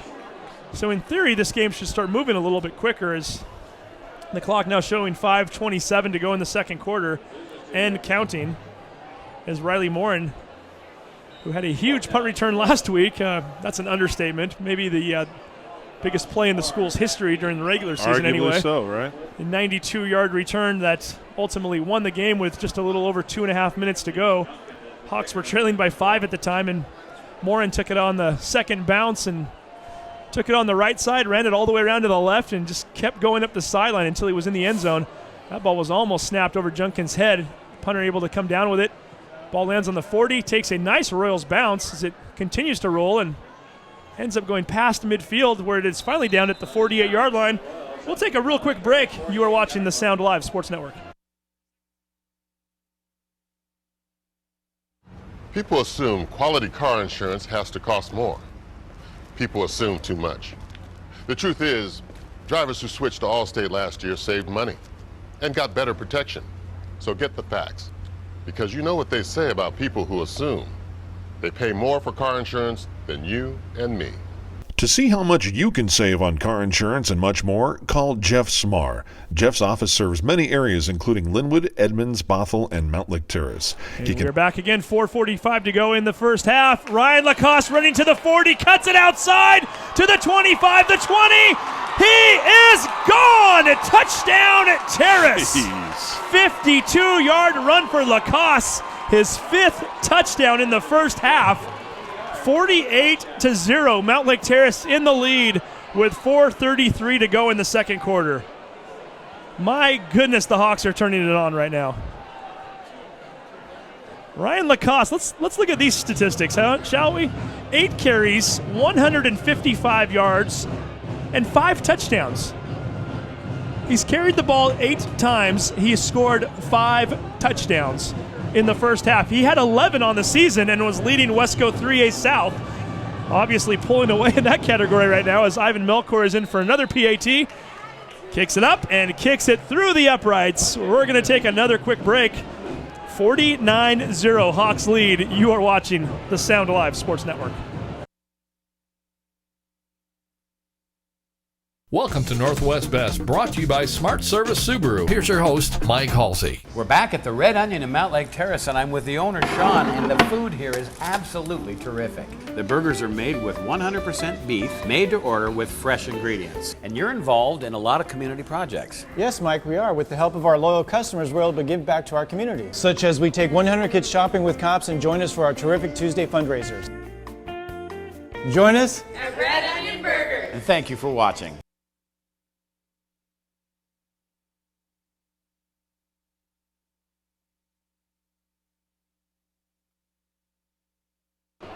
And we are back again, 4:33 to go here in the second quarter.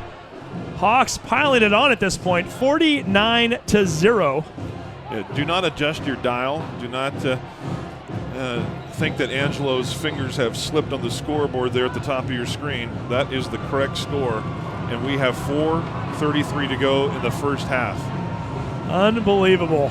As you are correct, that is actually Mikey Jensen who's kicking off, which makes sense. Jensen was the kicker to start the season. Manapon, number 85, taking it at the 10. And if there is one place where Lynnwood has played fairly well tonight, it's been on the returns. Not this time. I believe that was that number 34 on the tackle? Looked like it. Looked like Colin Rucker might have made the tackle on the play. Actually, that was Carlitos Bravo making the tackle. Yeah, number 24. Your eyes are better than mine, man. I tell you, the Lynnwood numbers are so easy to read, and the Hawks, I'm just like scratching my head here a couple times. And this is, folks, this isn't a night game yet. I mean, it's going to be here in a couple minutes, but the low contrast numbers for me are always difficult. Well, and of course, in this day and age, they like to go with the dark uniforms with dark numbers, unlike back in the old days, back when we were kids, right? Well, Lynnwood looks pretty old school. I like it. Yeah, I mean, hey, I love the blackout uniforms, and it's becoming kind of the in thing to do, and it's the in vogue thing. But as a broadcaster, it makes it awful tough sometimes to read those numbers. You're right. Cachopo in at quarterback one more time. Hands off to Kirkman. Kirkman met in the backfield.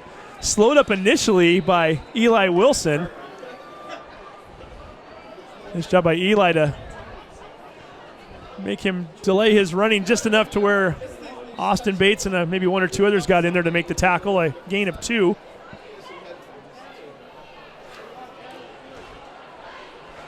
.333 to go here in the second quarter. It is all Mountlake Terrace right now, 49-0. Lynnwood's going to take a timeout. Do we need a break here, Steve? We'll take a 30-second break. We'll be right back. You're watching the Sound Live Sports Network.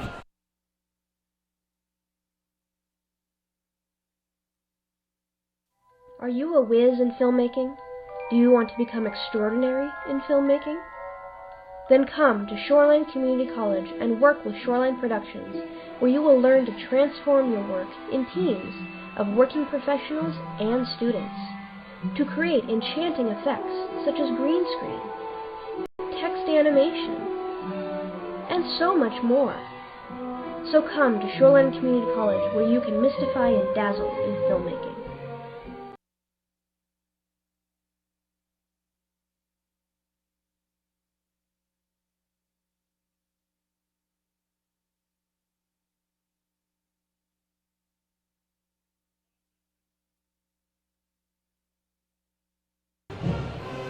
And we are back again, 3:26 to go here in the second quarter. If you are just tuning in, you have missed 7 Mountlake Terrace touchdowns. And we still have 3 minutes and 26 seconds to play in the second quarter, for crying out loud. Oh, man. Ryan Lacoste with 5 of those touchdowns. I believe Malcolm Johnson with the other 2. Cachopo throwing over the middle. That ball was almost intercepted as Tanner Munnis, part of that shake and bake tandem, as Mikey Jensen was standing right behind him as well. Munnis almost had a pick last week in that Glacier Peak game that would have probably been a touchdown and just missed getting another one. Is it 40 or 48?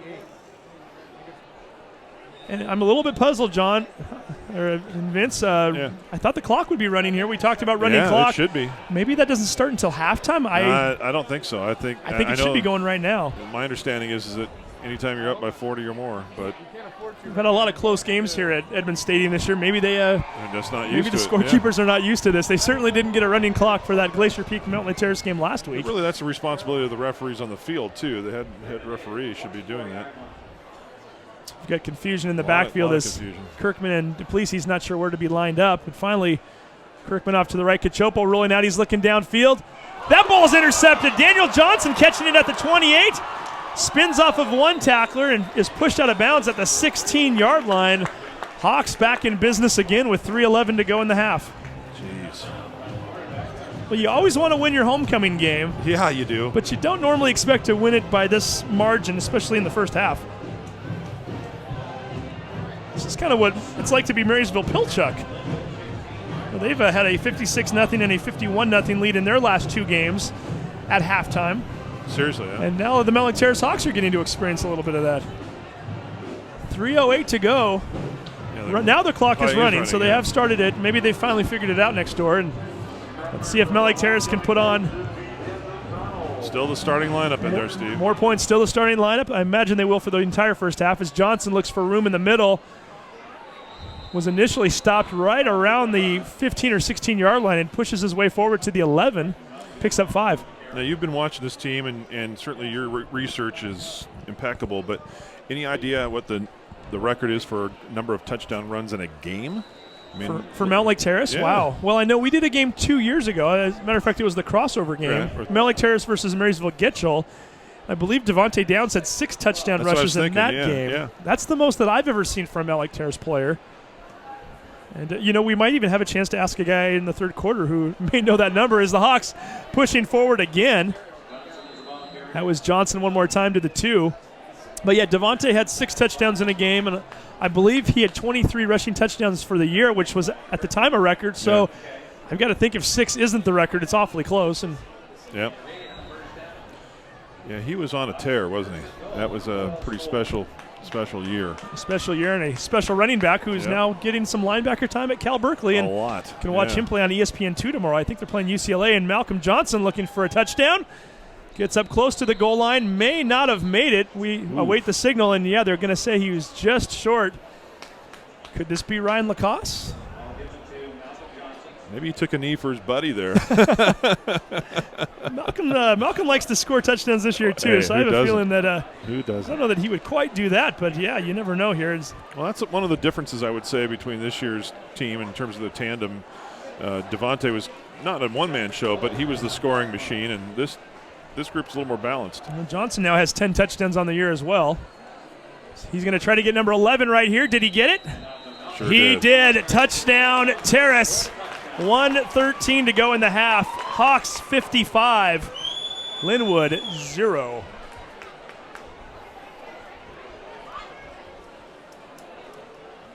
So Lacoste 5 touchdowns, Malcolm Johnson with 3 touchdowns, and it's not even halftime yet.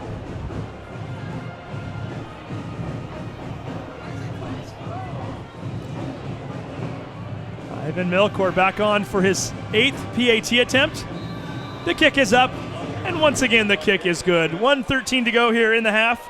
It is all Mountlake Terrace. You are watching the Sound Live Sports Network.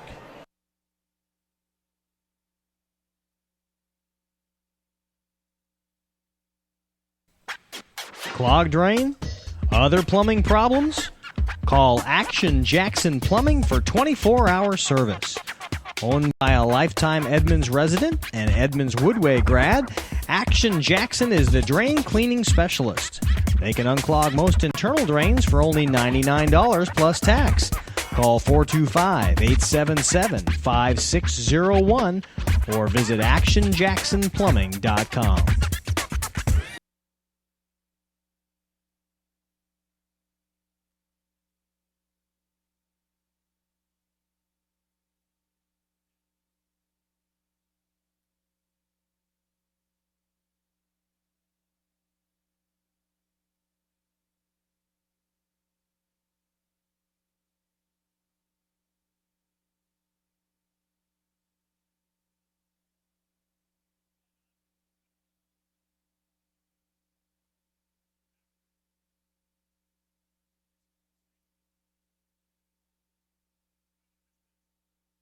And here we go, 1:13 to go. Duplessis catching the ball on the 1-yard line. Looks to cut it back into the middle, spun down, and is finally tackled at the 17-yard line. I believe that was Colin Rutker that made the tackle. Gave him credit for one. We almost gave him credit for one that wasn't his earlier. Now, this time, Rutker does, in fact, bring down the ball carrier. And with 1:04 to go here in the first half, Mountlake Terrace with 56 points already. And we're not even at the half yet. We haven't even had the coronation. Yeah. And we've got 8 touchdowns. It's unbelievable. It's a cliche thing to say it, and there's a couple of good friends of mine who it's really their phrase, but, man, I have never seen anything like it. Handoff to Duplessis, looking for room in the middle. Breaks out of a couple tacklers. He's still trying to fight through it. And he gets brought down at the 22-yard line, a gain of 4. 38 seconds. The clock continues to run. I think Lynnwood would be very content to not see really any more action this half. I think they're ready for the locker room right now. They're going to have to snap that ball at least one more time, though. Yeah, what do you do at halftime here? If you're Lynnwood coaching staff and players, I guess you just decide you're going to come out and try to maybe make it an even game in the second half and see what you can do. Yeah, we'll see what happens here. Snap the ball with 10 seconds to go. Kirkman taking it up the middle. Gets brought down at the 29-yard line. First down as Tanner Munnis makes the tackle. 5 seconds showing on the clock. So once I'm surprised they're stopping the clock. Stopping it, yeah. There's no reason to. Should have been the final play of the half, and they do finally start the clock up. And we have come to the end of the first half. Wow. And really, if you are a Lynnwood fan, that's exactly what you needed right now. The Mountlake Terrace Hawks, 56 points here in the first half of play. And that is the margin of their lead right now, 56-0. We're going to take a quick break. We'll come back with the Action Jackson Plumbing halftime show, and we're going to give you a big dose of coronation as it is homecoming here at Edmond Stadium for the Mountlake Terrace Hawks. And what a homecoming it is. 8 touchdowns here in the first half. Hawks 56, Royals 0. You are watching the Sound Alive Sports Network. Clogged drain? Other plumbing problems? Call Action Jackson Plumbing for 24-hour service. Owned by a lifetime Edmonds resident and Edmonds Woodway grad, Action Jackson is the drain cleaning specialist. They can unclog most internal drains for only $99 plus tax. Call 425-877-5601 or visit actionjacksonplumbing.com.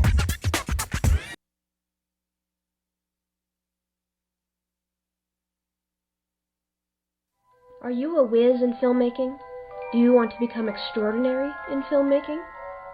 Then come to Shoreline Community College and work with Shoreline Productions, where you will learn to transform your work in teams of working professionals and students to create enchanting effects such as green screen, text animation, and so much more. So come to Shoreline Community College, where you can mystify and dazzle in filmmaking. Welcome to Northwest Best, brought to you by Smart Service Subaru. Here's your host, Mike Halsey. We're back at the Red Onion in Mountlake Terrace, and I'm with the owner, Sean, and the food here is absolutely terrific. The burgers are made with 100% beef, made to order with fresh ingredients. And you're involved in a lot of community projects. Yes, Mike, we are. With the help of our loyal customers, we're able to give back to our community. Such as we take 100 kids shopping with cops and join us for our terrific Tuesday fundraisers. People assume quality car insurance has to cost more. People assume too much. The truth is, drivers who switched to Allstate last year saved money and got better protection. So get the facts, because you know what they say about people who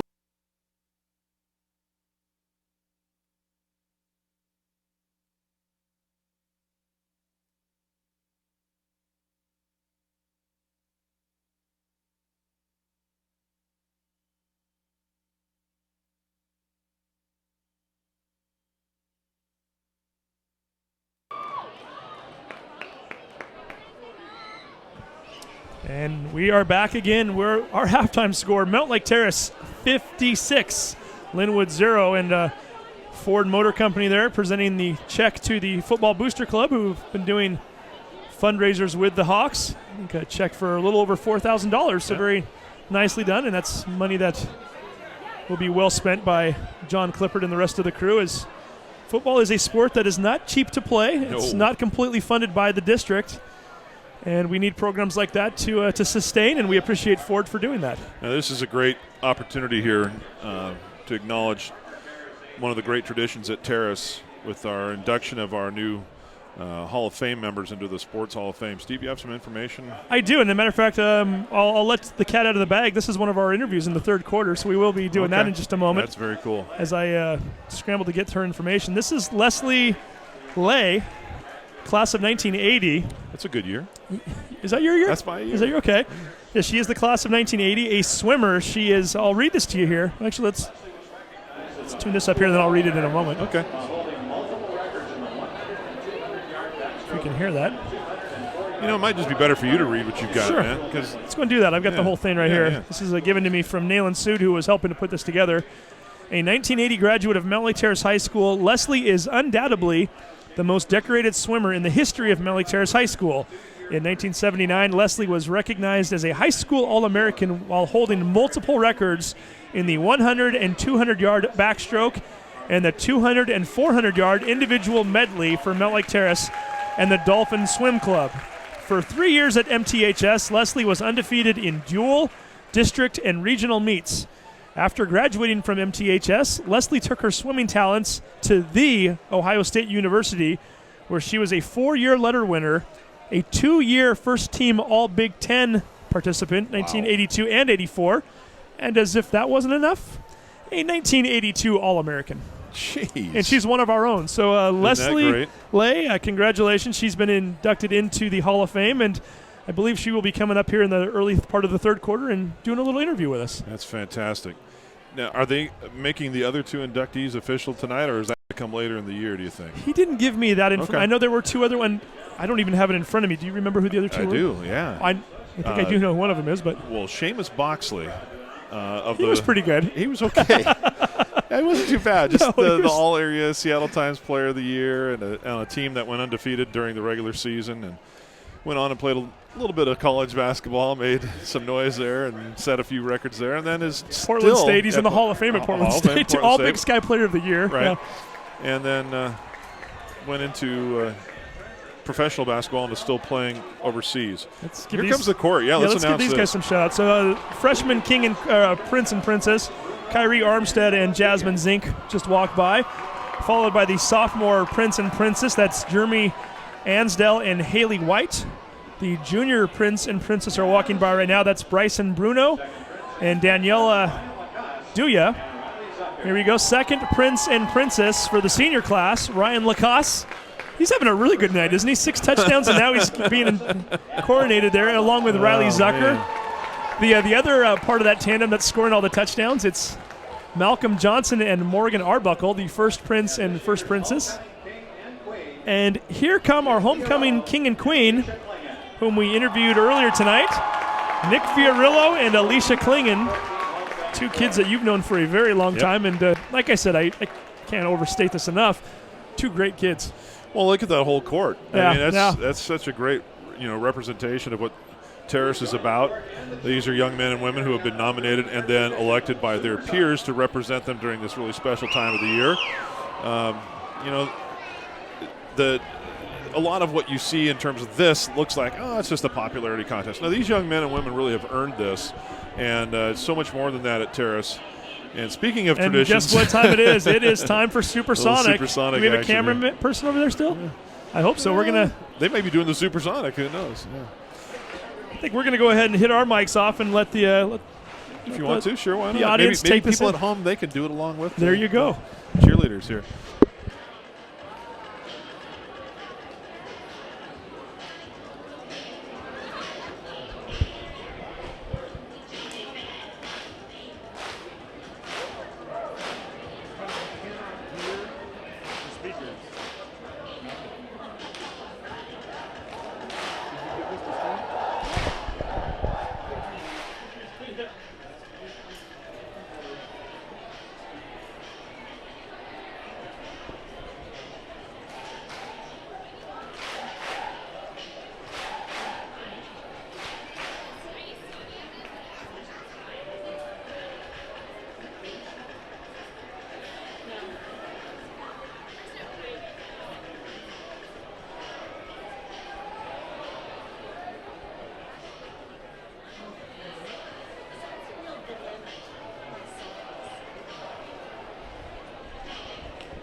just saw the Supersonic, tradition at Terrace for several years now.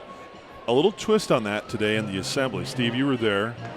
At first, I didn't know how I felt about it because the tradition at assemblies is that the juniors and freshmen, they first do it because they're on sort of on the, they would be on the, let's see, kind of, am I saying this right? Northwest side of the gym. Yeah, it's the northwest side of the gym. And then the seniors and sophomores watch them do it, and then things flip over, and usually the seniors and sophomores finish it out. But today, the entire student body all together and the staff, we did the Supersonic together, and I liked it. I thought that was pretty cool. The old unified Supersonic. We'll see if that sticks. It looked good. There were a few things that I enjoyed about that today. Yeah. The "I believe that we will win" chant at the end. That was fantastic. Apparently spontaneous. Was it? Okay. But the kids came down on the floor. I mean, kids came down on the floor. That was almost the entire student body down on the floor. And you see this sometimes in football. It was very reminiscent of when you see a basketball game, for instance, where maybe a school that wasn't expected to win a game, like an upset, upsets like a top 5 opponent in the nation in college, and you see everybody storm the court after the game. That's exactly what it felt looked like. a lot like that. Everybody just stormed the middle of the court. They all did the "I believe that we will win" chant. Yeah. And by the way, that was led by members of the football team. They're the ones that called out their peers. Hey, get down here. Let's get some energy going, and let's go to the game here in a couple hours. And I got goosebumps watching it, I have to admit. And the spirit and the focus of that assembly was just really positive. And credit Kim Stewart. Credit the ASB, of course, credit our administration, who, by the way, at some point, we need to get Dan Falk on camera, one of our assistant principals at Terrace. Did you see him dancing out there today? I did see him dance out there. He's got some moves. Holy smokes. That guy's got... There were a few teachers out there. He was definitely... Yeah, there were about 4 of them out there. John Traxler was doing the, what was it, the worm? The worm, I believe, yeah. Which I think was popular back when John Traxler was a student at Mountlake Terrace in the mid-'80s. So he brought it back. It might have even come along a little later, but... Yeah. He either brought it back or he buried it for good today. So between Dan and Dan Falk and John Traxler and a couple other teachers, too. Nicole Maddox was out there. Yeah, that's right, she I'm was. trying to remember who else was out there. But yeah, thank God they didn't ask me. That's all I got to say. Well, maybe we can put that in their ear for next time, right? Hey, what's some stats? Yeah, we got some stats here before John Clipper runs off, and you did both teams tonight, which is good. So. Well, good, because I'm no good at it. So we were trying to do it a little bit as we went, but let's just go over the. First of all, we'll look at the team stats right now. 294 yards of offense for the Hawks to 92 for Lynnwood. Yeah. And really, that speaks to the turnovers as well. It We've sure had does, 3 or 4 turnovers already. Which are they on here as well, John? 4 turnovers, and so normally when you get 8 touchdowns, you expect to get more than 294 yards. Exactly, yeah. That means we're averaging about a 35-yard possession each time. Now, granted, one of those was also an interception return for a touchdown by Gabe Brady. You don't get the yards there, but less than 300 yards of total offense, and you've got 56 points. That's crazy. You're playing half court. That's what that means. That's huge. So, you've got 292 yards of total offense for Mountlake Terrace, or 294, I'm sorry, to 92 for Lynnwood. So, again, Lynnwood getting some offensive productivity more than they did last week. They just haven't been doing enough to sustain and to get into the end zone, and that's where they're looking at a 0. First downs, 12-3. Mountlake Terrace with the edge. Looking at other statistics, Mountlake Terrace only has 5 yards passing so far, so they're getting it done on the ground, and we should point out who's getting that done here in just a moment. Yeah, rushing yards, 289 to 69. Your rushing leaders, no big surprise here. Ryan Lacoste, I think I mentioned, he has 5 touchdowns, so 8 carries, 155 yards, and 5 touchdowns. I almost need a second hand to show all those. That's in one half. He's carried the ball 8 times, and he's scored 5 touchdowns tonight. So Rhino with a huge night, and not to be too much outdone or too far outdone. Yeah. Malcolm Johnson, 113 yards on 13 carries and 2 touchdowns for him. So between the two guys, 7 touchdowns, and they've got, 268 yards rushing total. And then Sammy Abraha got into the mix a little bit, and on his only carry of the season so far, 21-yard run that almost ended in the end zone as he was tackled on the 3-yard line. So not a bad night if you are a Hawks running back, and certainly give the offensive line a ton of credit for that. And we cannot mention them enough. They've had a huge year. And let's see if we have our sheet right here as I look to get I want to give those guys a shout out.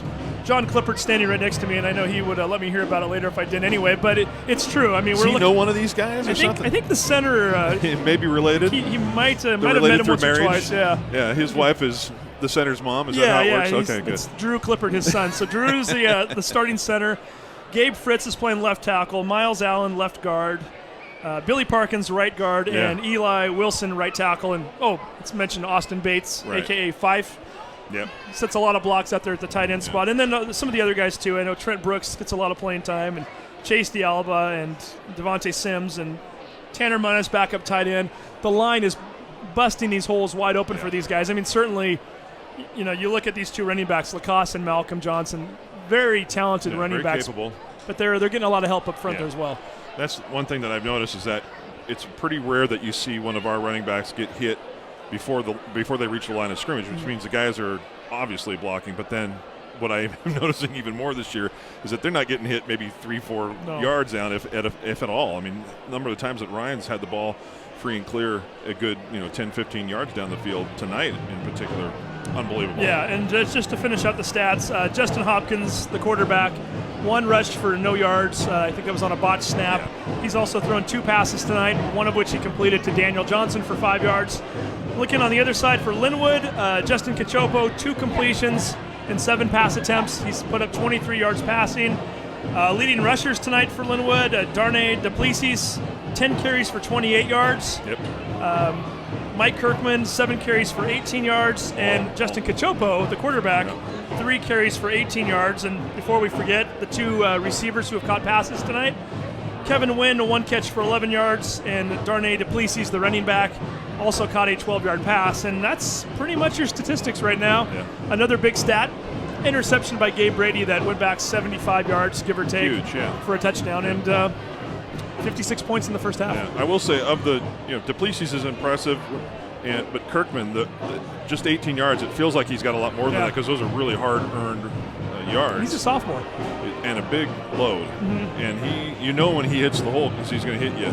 And there's one run tonight, if you guys didn't see it, rewind and look at it, where he collided with the tackler and his helmet came off pretty quickly. Had his helmet not come off, I think he probably would have gotten the first down, but because of the high school rules where the helmet came off, it's a dead ball right there.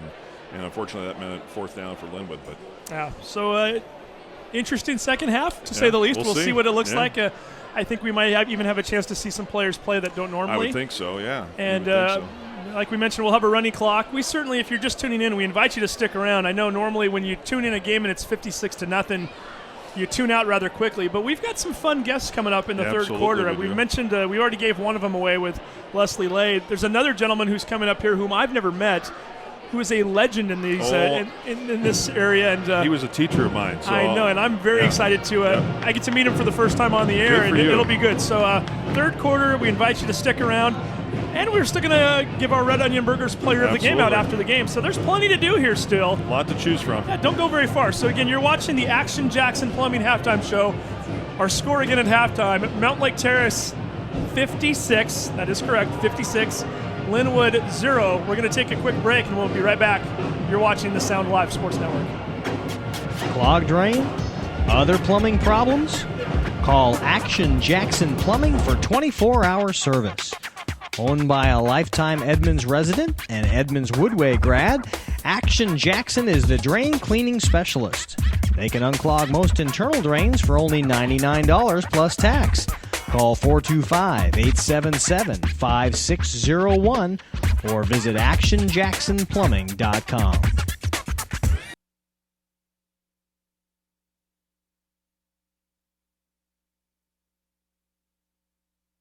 Are you a whiz in filmmaking?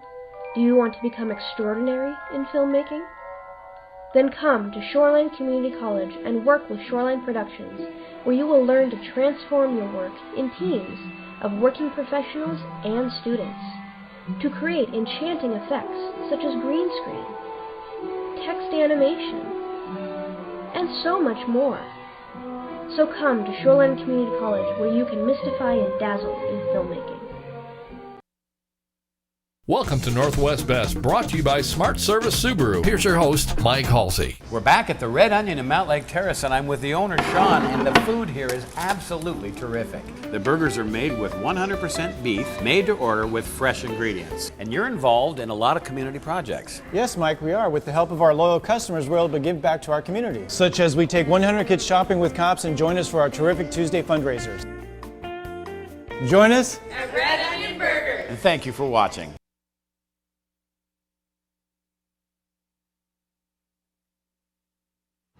People assume quality car insurance has to cost more. People assume too much. The truth is, drivers who switched to Allstate last year saved money and got better protection. So get the facts, because you know what they say about people who assume. They pay more for car insurance than you and me. To see how much you can save on car insurance and much more, call Jeff Smar. Jeff's office serves many areas including Lynnwood, Edmonds, Bothell, and Mountlake Terrace. He can be reached at 425-949-7103 or jeffsmar@allstate.com.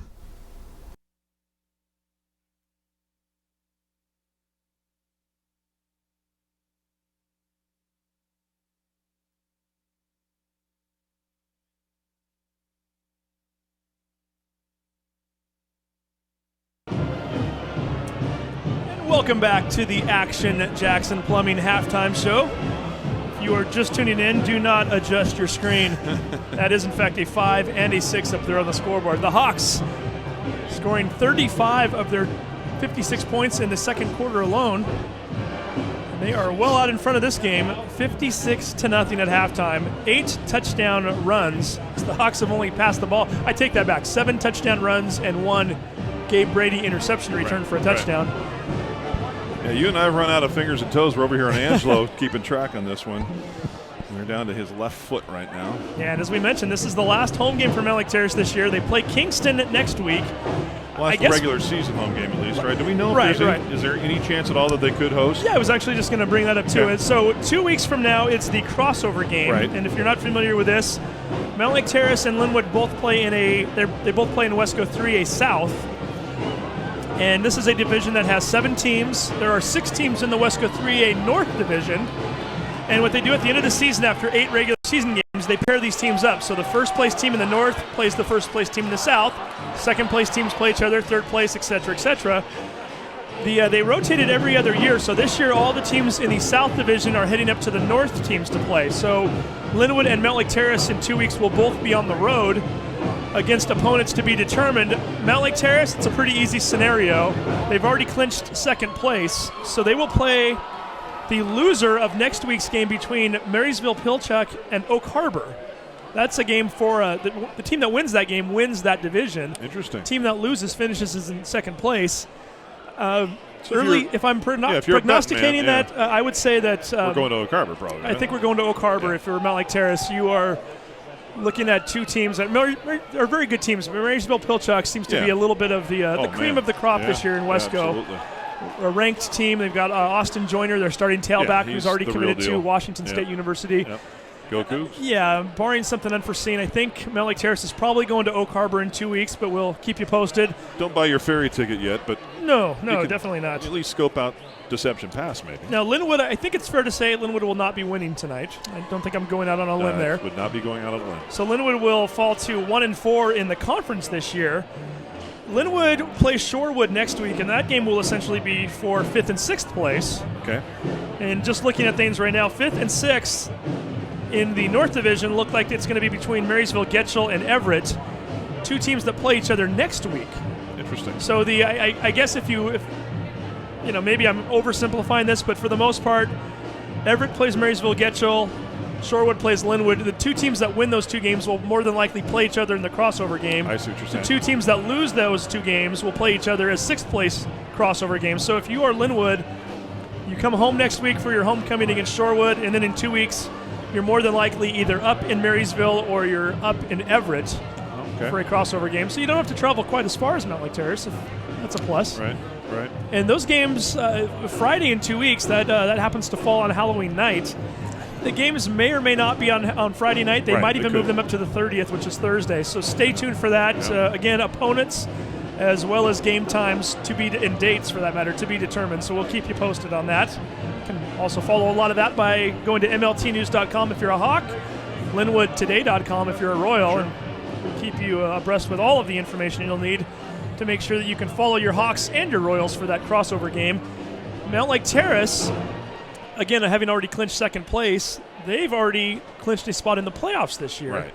So really, when they go to play either Oak Harbor or Marysville-Pilchuck, they are playing for seedings. Right. And now here's how I understand this so far. And I might end up being wrong on this, but if the Hawks, let's just say it's I think it's going to be Oak Harbor. So Okay, we'll say let's go with that. We'll say the Mountlake Terrace Hawks are playing Oak Harbor in 2 weeks. If the Hawks were to beat Oak Harbor, don't hold me to this. I'm 95% sure on this. If the Hawks were to beat Oak Harbor, that would mean the following week, which would be November 6th or 7th, whatever Friday, Saturday is, the Hawks would more than likely have a home game right here at Edmond Stadium against the Seamount champions.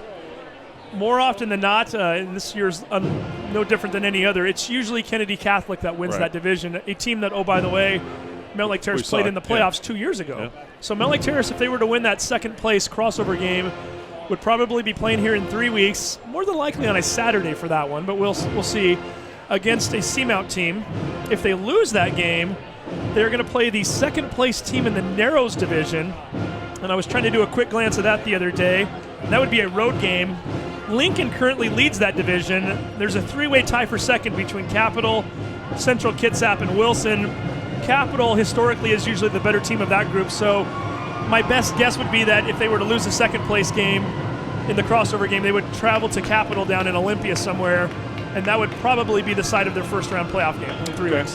Hey, thanks for clearing that up. I know that there's a lot still that needs to be determined, but I've been asked that question more times than I can say here the last couple of weeks. Is, people are interested, and they should be. And hopefully I didn't confuse everybody too much, but that's kind of where we're at right now. And Riley Morin tries to take that one on a dive, couldn't get it. The ball is still on the ground, and Riley looking for some space as he runs to his left, dances around a little bit. Not quite the same luck he had on the Glacier Peak punt return last week, as he is tackled on the 16-yard line, and that is where the Hawks will take possession. And, oh, by the way, with the 56-point lead here to start the third quarter, we do have a running clock, and the clock continues to tick here with 11:33 showing in the third quarter.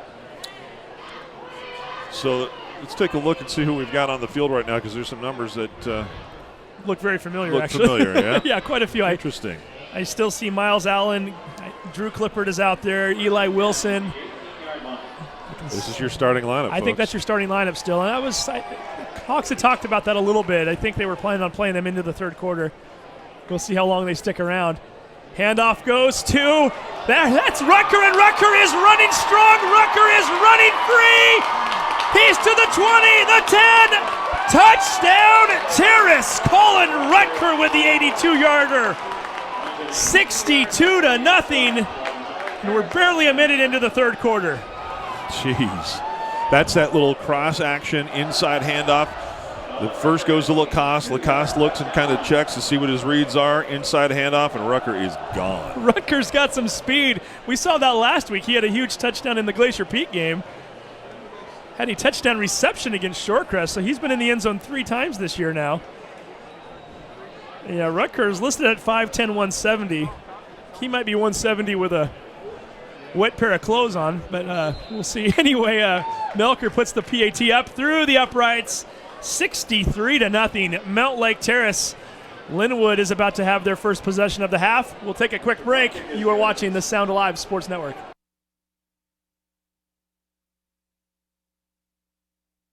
Are you a whiz in filmmaking?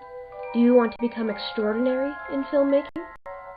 Then come to Shoreline Community College and work with Shoreline Productions, where you will learn to transform your work in teams of working professionals and students, to create enchanting effects such as green screen, text animation, and so much more. So come to Shoreline Community College, where you can mystify and dazzle in filmmaking.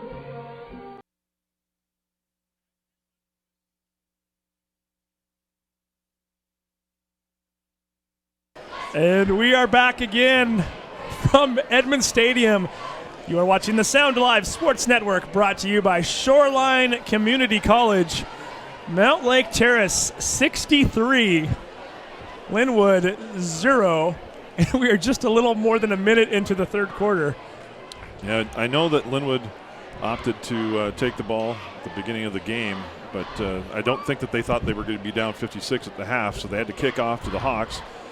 And, credit the Hawks. The Hawks didn't give it to their number 1 or their number 2 or even their number 3 running back. Colin Zucker just put a hurt on, man. Whew.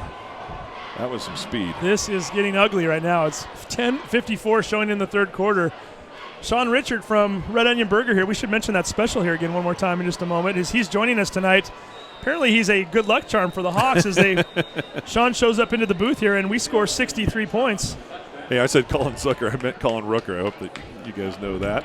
Number 34. Not to be confused with Riley Zucker. I know, who I had in class. So who is one of our princesses tonight. Yeah. And her sister Claire, the two Zucker sisters who play a little basketball. Starting backcourt probably for your Mountlake Terrace Hawks this year. Yeah. And Sean might have to whisper in my ear in a minute because I wrote it down on a sheet of paper and I can't find it. The prime rib, baked potato, and salad for $9.97 tonight over at Red Onion Burger. So get on over there. Even if you don't want to watch the end of this game, he's got Meadowdale Renton coming up 8 o'clock here tonight as Duplessis runs out to the 24 where he's finally tackled. So TVs will be running strong all night if you can watch Wesco football.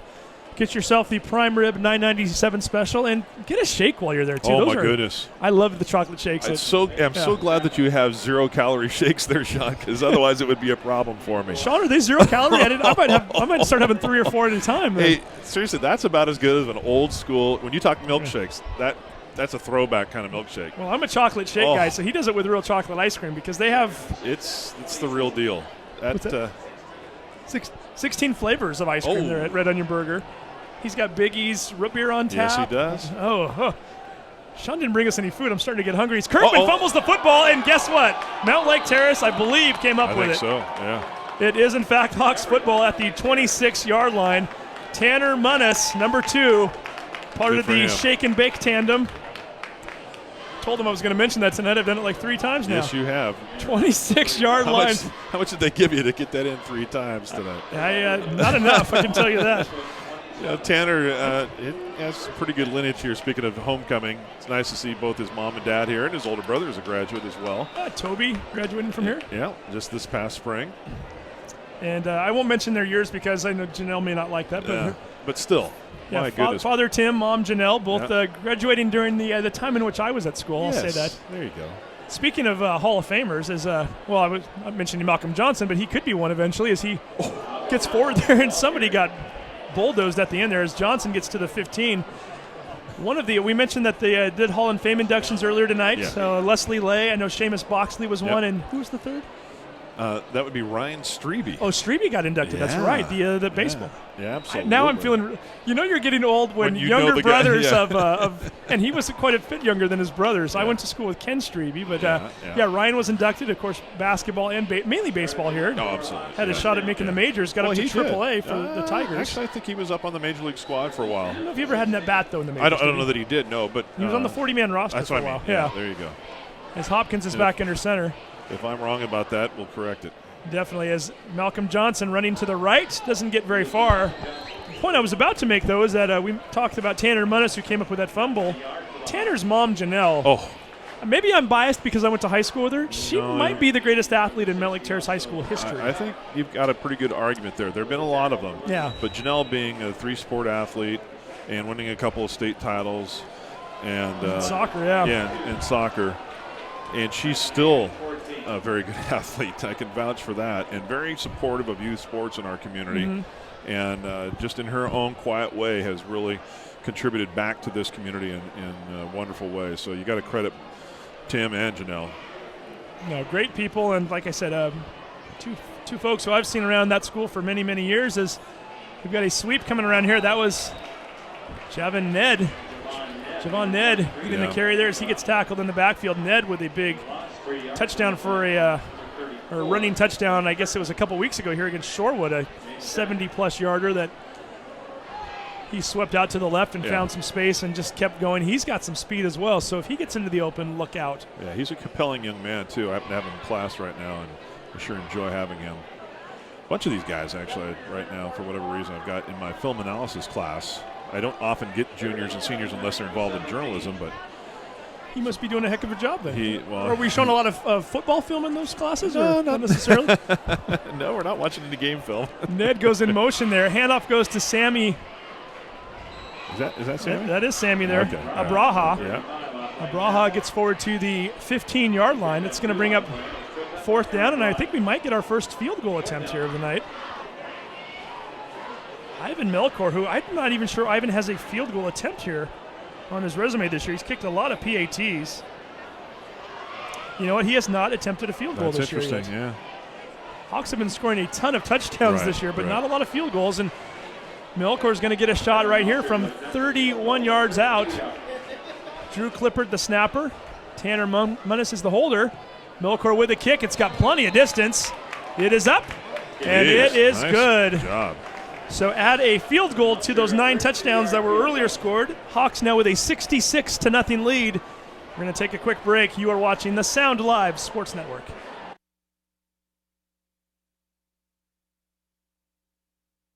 Hey sports fans, do you want to know when and where your favorite teams in the West Coast Conference are playing? Who won the game last night and what the current standings are? Well, it's easy to find out on westcoathletics.com. The information is entered by athletic directors and coaches, so you know it's accurate and up to date, making westcoathletics.com the place to view official scores, schedules, standings, and photos for all the schools and all the sports in the West Coast Conference. Follow us on Twitter and Facebook and check out westcoathletics.com, the official website of the West Coast Conference.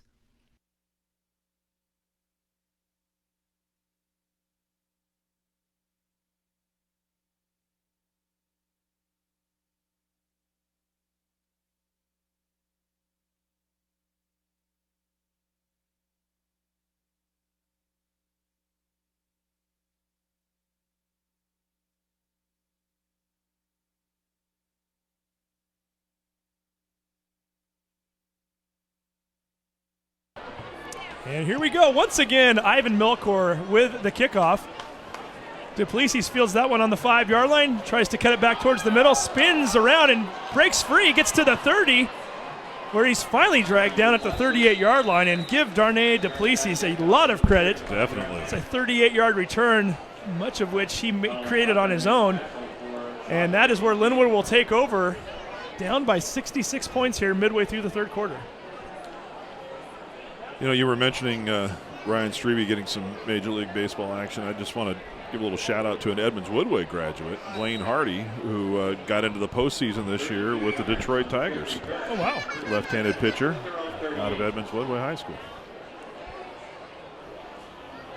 Just finding out here that Silvati, one of the starting linemen for Lynnwood, as Cachopo rolling back to pass, looks deep, throws it up into the air. Handful of players around there, nobody able to come up with that one.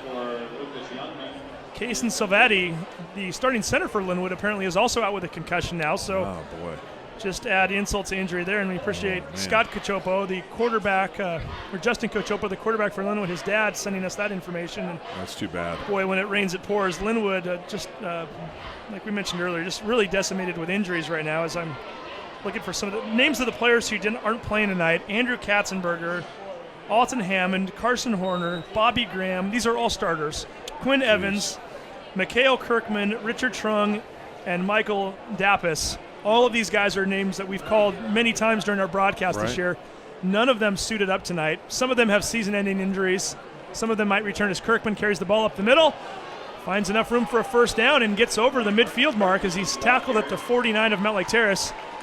And now if you're going to add Kason Silvetti to that list, that is 8 Lynnwood starters, most of which play both ways and start both ways, who are out of this game. And, well, we wish each of those young men well, I tell you. That's too bad. Yeah, definitely. Richard Trung, I know, broken hand. I saw him down on the sideline. His season is over. He was one of our players of the game just a few weeks ago when Lynnwood beat Interlake. He had 2 interceptions in the fourth quarter as Duplessis finding some space out to the left. He's finally brought down at the 32-yard line, and should mention that we've got quite a few Mountlake Terrace reserves in there right now. And of course, the night I don't bring my binoculars, that's when they're all in there, and I'm having trouble reading those dark numbers again. But me too. Try to get you some of those names, as I see Trent Brooks, number 70, in there. Got number 85, Reese McGowan Brim in there. Number 21, Luke Thurber playing some corner. We know Luke fairly well. Real well. Hawkeye staff member, correct? One of sports editors for the Hawkeye. He's playing taking the season off, obviously, from the Hawkeye to go out there.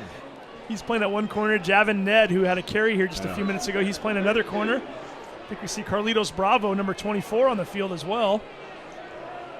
Lynnwood still with their starting unit on there as Cachopo throws. That ball's tipped and caught by Wynn, and he might be going the distance. Touchdown, Royals. Not the way you diagrammed it, as Cachopo threw a slant pass to Wynn. It was tipped. Changed the trajectory to where the Hawks defender, I didn't see who it was. It might have been Thurber. I think it was Thurber, yeah. Thurber had to kind of pause in his tracks, and rightfully so when the ball's tipped like that by one of the front 7 defenders. And Wynn just kept his concentration nicely, caught that ball, ran into the end zone, and Lynnwood is on the board for the first time tonight. Yeah, that was kind of awkward because the way that the ball initially came out of Cachopo's hand, it looked like maybe it was going to be picked, but the deflection actually worked to Lynnwood's favor that time, and credit the receiver for staying with it and then making a great move to get into the end zone. So the Royals on the scoreboard here. So Cachopo now the holder as well, and as I mentioned earlier, Carson Horner, the usual kicker for Lynnwood, is this is going to be awkward. Yeah, it'll be awkward. They're going to run the play as number 75 for Lynnwood. How that's not a They're going to, well, I guess when it's 66-7, you just say let it go, right? As number 75, it's Mahadi. I won't even try to say his last name. It's 20 letters. Anyway, he was running onto the field as the ball was snapped. He's running towards the line.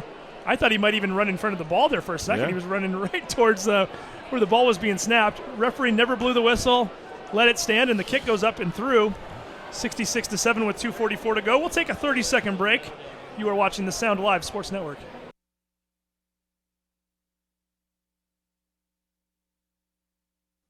People assume quality car insurance has to cost more. People assume too much.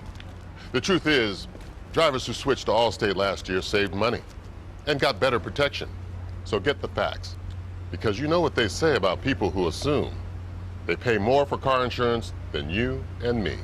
To see how much you can save on car insurance and much more, call Jeff Smar. Jeff's office serves many areas including Lynnwood, Edmonds, Bothell, and Mountlake Terrace. He can be reached at 425-949-7103 or jeffsmar@allstate.com.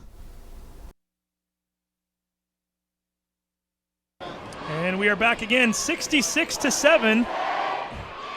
That is Kevin Wynn's second catch of the night. He now has 2 catches for 43 yards and a touchdown.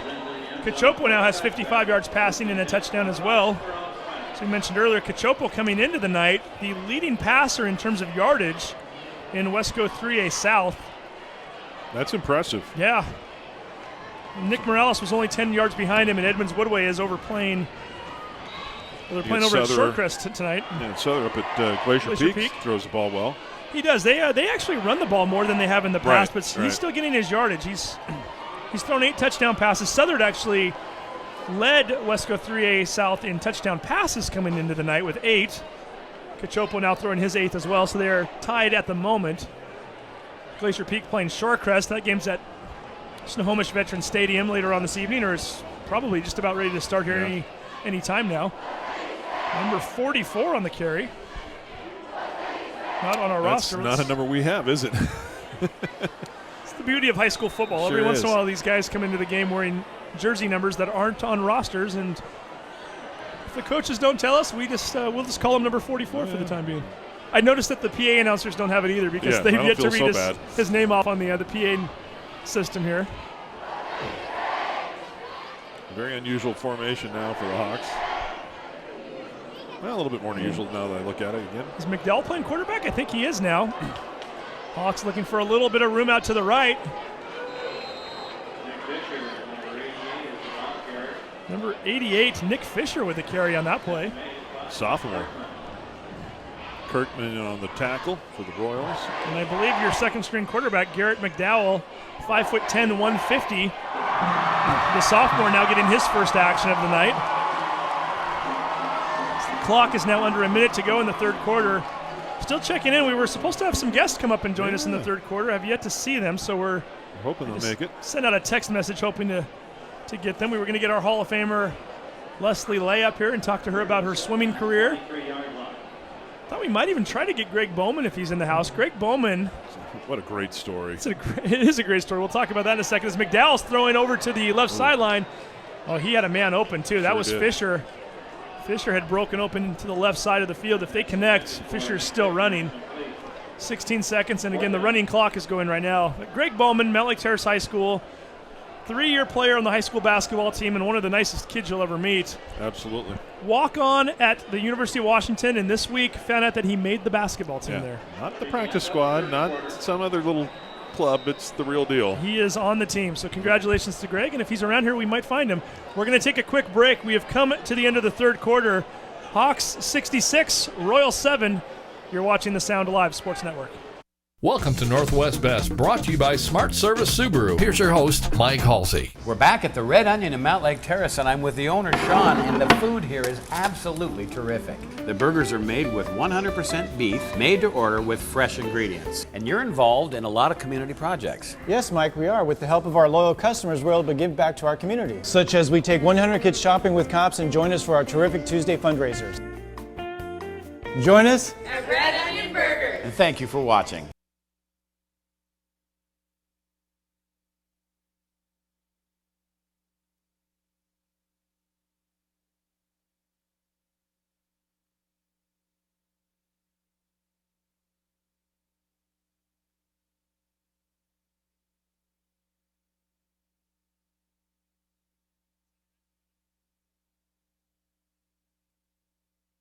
And we are back again. 12 more minutes to go here from Edmund Stadium.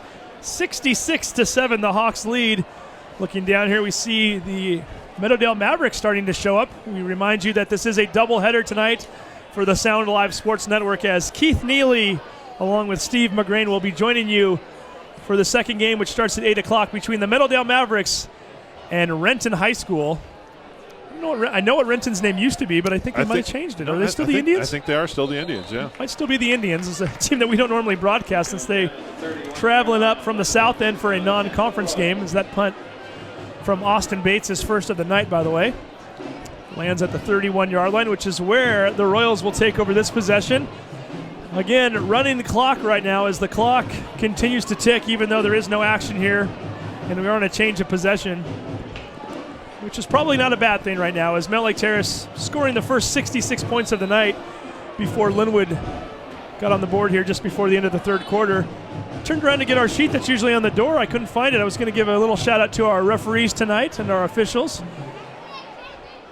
We don't have it, but they're working both games tonight, so hopefully by the second game we'll give them some love, as Darnay Duplessis with a run up the middle to the 36, a gain of 5.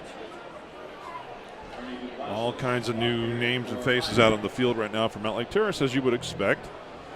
I'm starting to see that from Lynnwood, too, so we should probably try to get some of their names in there as well here in a moment. You know, you mentioned the 8 players now, the 8 starters for Lynnwood out.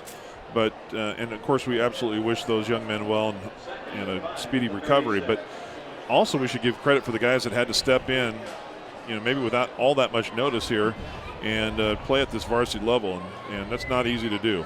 As Duplessis running around to the right-hand side, he's got some space, cuts it back. Nicely done by Darnay Duplessis. Gets tackled at the 47-yard line. Picks up a first down. We'll move the chains for the Royals. Yeah, and it was rough. I mean, I went down there to talk to head coach Keontae Bankhead and one of the assistant coaches right before the game, and, you know, kind of going over the injury report and who was out. And, you know, Keontae just looked like he was beside himself. He's, you know, Cachopo's the starting quarterback. Doesn't really have a backup right now. I mean, he mentioned that Lucas Youngman, who's their leading receiver, number 44, would be the quarterback if for some reason Justin went down. You know, not exactly a position they can give up either, because some of the guys that also went down, Bobby Graham, Carson Horner, and some of those guys, and Richard Trung, starting receivers for them. So they're already depleted at receiver, and if you had to put Youngman in there and make him play that position, that just takes another receiver off the board for you. And right. You know, and your running back situation. I mean, again, Katzenberger's your starter. He's out. Alton Hammond is your second stringer. He's out. Dappas is your number 3 tailback. He's out. And it's on and on and on. And, you know, Lynnwood, a lot like Mountlake Terrace, not the biggest schools in 3A either. And really, we see it week in and week out when you go to a Lynnwood game or a Mountlake Terrace game. They're usually outnumbered in terms of the players and on the sideline. On the sideline, and you start to get down into the second and third strings, and often it's tough. Yep.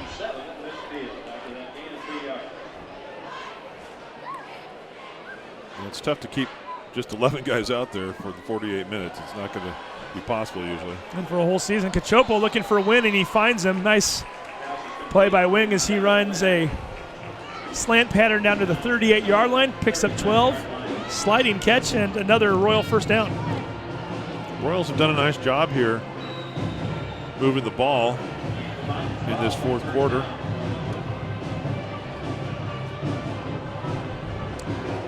Chopo brings the squad back up to the line once again. It appears as though a lot of the starters are still in there for Lynnwood, and not a huge surprise as we mentioned. They don't have a lot of players as backups at this point as Kirkman runs up the middle. Well, he's a load, isn't he? He is a load. Nice tackle there by one of the Hawks, as that was number 27 in on the play. Cole Kraus getting the tackle. Always good to see Cole making a nice play. And Cole, we still have Sean Richards up here in the booth from Red Onion. Cole, I believe, at one time was one of your employees, right? Still is, or still is. So Cole Kraus, a Red Onion Burger employee, making the tackle, while owner Sean Richards is up here. Is Sean going to be here at the end of the game? We can have him join us for the Red Onion Burger Player of the Game Award. We can get a picture with you in the Player of the Game. So I think he's going to stick around. There's only 7.5 minutes left, so let's do it. Get him to stay with us and help us present that. We don't often have the sponsor there to do that. Let's take advantage of it. Perfect. Cachopo looking towards the end zone. He's got Youngman. Touchdown, Royals. Lucas Youngman, who's impressed me all season long, hasn't had his number called much the last couple of weeks, but when he does, he makes things happen. 31-yard catch over the middle. 66-13. Lynnwood making the score a little more respectable now, with 7:19 to go in the game.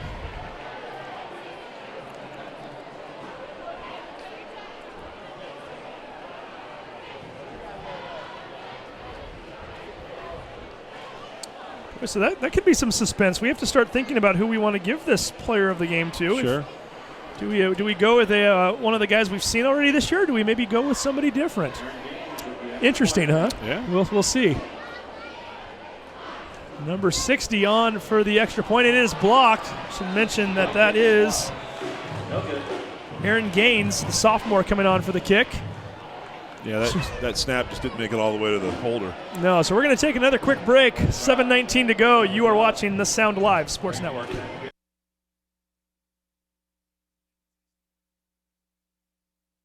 Are you a whiz in filmmaking? Do you want to become extraordinary in filmmaking? Then come to Shoreline Community College and work with Shoreline Productions, where you will learn to transform your work in teams of working professionals and students to create enchanting effects such as green screen, text animation, and so much more. So come to Shoreline Community College, where you can mystify and dazzle in filmmaking.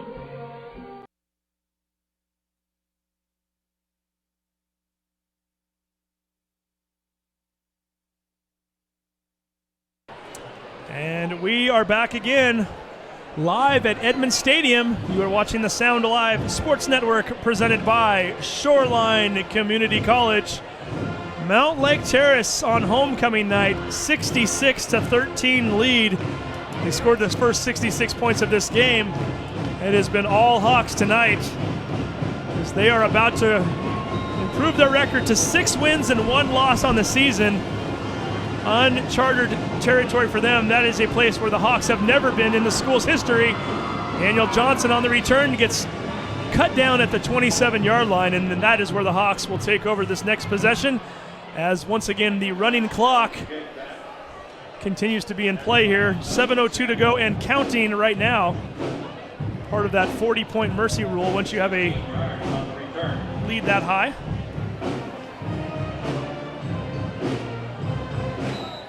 So again, Terrace, a lot of second and third string guys out there right now, as there should be. 66-13 with 6:40 to go in the game. And I just found out that Leslie Lay actually left, so we're not but we still might get another guest. So Nayland Sood is working the basketball coach for the Hawks. Nice of him to do that for us. You know. By the way, you know who would have been another good guest for us tonight, and I didn't get a chance to, but as well, I know we're giving Mountlake Terrace a lot of attention tonight. It is homecoming, but and maybe this will be something for next week. And I hope I get the names right here, because I know we've covered them in all different sports. It's one of the Pivick sisters. I think it's Michaela. Or is that the basketball player? Somebody can correct me on that. Anyway, there was a meet, cross-country meet, I believe it was yesterday. Tom Davis, one of the PA announcers, just happened to walk by and tell me that the youngest Pivick sister and from Lynnwood, and then also, I'm trying to think of his, Myler Howler from Edmonds Woodway, both finished in first place and both set meet records at the. I know two very talented runners who tend to win everything that they participate in around here. I see their names all the time on My Edmonds News and Lynnwood Today on the websites. As Colin Rucker looking for some space to the left and cut it back into the middle where he's cut down at the 29-yard line. So good for those two individuals, and a way to represent Edmonds School District well. And hey, anytime you win, that's nice in itself. But when you go to a meet and you set the course record, that's pretty special. Yeah, absolutely. So we had two athletes do that this week. And who did I hear? Did I hear correctly about who the team winners were in that meet? Did you pick up on that? I believe it was Mountlake Terrace winning for the girls, which no shocker there. They have a shot at winning state this year, and it's pretty legit, isn't it? Very realistic shot. They finished 5th last year in state, and bring back almost everybody. Yeah. And I think Edmonds Woodway boys might have won too. I think you're right. Yeah, they've pretty good representation for the district here. Yeah, Myler Howler is one heck of a runner, and he by himself is great. But then he's got a good team around him as well. Delay a game on the Hawks. Clock continues to run. 4:43 to go. 66-13. I know who. I think one of the players recommended this to me the other day. It's not going to happen, but it's a great idea.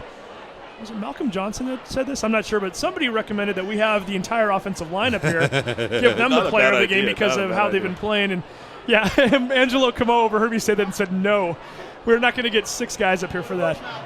Was it Malcolm that said that? Is nice running there by, was that Fisher, number 88? It was. Yep. Fights his way forward, and that's going to bring up 4th down as the Hawks get ready to punt with 4:09 to go here in the game. But yeah, maybe we'll talk about this during the break, who we could possibly get up here. And like I said, we've had a lot. We've had Ryan Lacoste has already been up here once. We've had Malcolm Johnson up here. Riley Moore, and of course, last week with the big punt return. Yep. It'd be hard to argue against Lacoste tonight with 5 touchdowns, or Malcolm for that matter either with 3. Both had over 100 yards, but certainly this is a Mountlake Terrace Hawks team with plenty of deserving players. Gabe Brady with a big interception. Yeah. And Lynnwood is going to call a timeout. We'll take a quick break. 3:42 to go. Stay tuned. You are watching the Sound Alive Sports Network. Clogged drain? Other plumbing problems? Call Action Jackson Plumbing for 24-hour service. Owned by a lifetime Edmonds resident and Edmonds Woodway grad, Action Jackson is the drain cleaning specialist. They can unclog most internal drains for only $99 plus tax. Call 425-877-5601 or visit actionjacksonplumbing.com.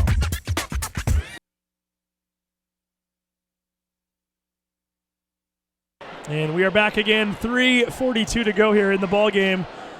Mountlake Terrace with a 66-13 lead. They were up 56-0 at halftime. This game was never really in doubt.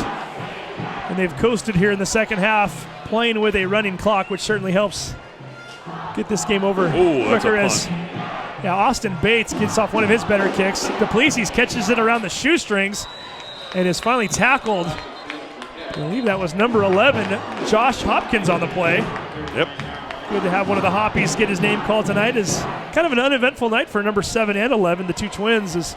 I'm sure they don't mind. No, brother Justin hasn't had to do much with the running game going the way it is as our quarterback. And I was talking to a couple of the assistant coaches earlier this week too, and those two brothers have been part of perhaps the winningest, couple years of the program, and Justin's going to, as a quarterback, probably have the best record ever as a starting quarterback. Funny you should mention that, because I hadn't heard this stat until today, and Tony Umaya mentioned it, the head coach, when he was introducing the team tonight, or today at the assembly, as Cachopo hands off to Kirkman, who looks up the middle, gets forward to the 42 after a gain of 3. Am I right? According to Tony Umaya, with the victory tonight, Justin Hopkins becomes the winningest starting quarterback in Mountlake Terrace history. I believe it. Yeah, 2-year starter, of course.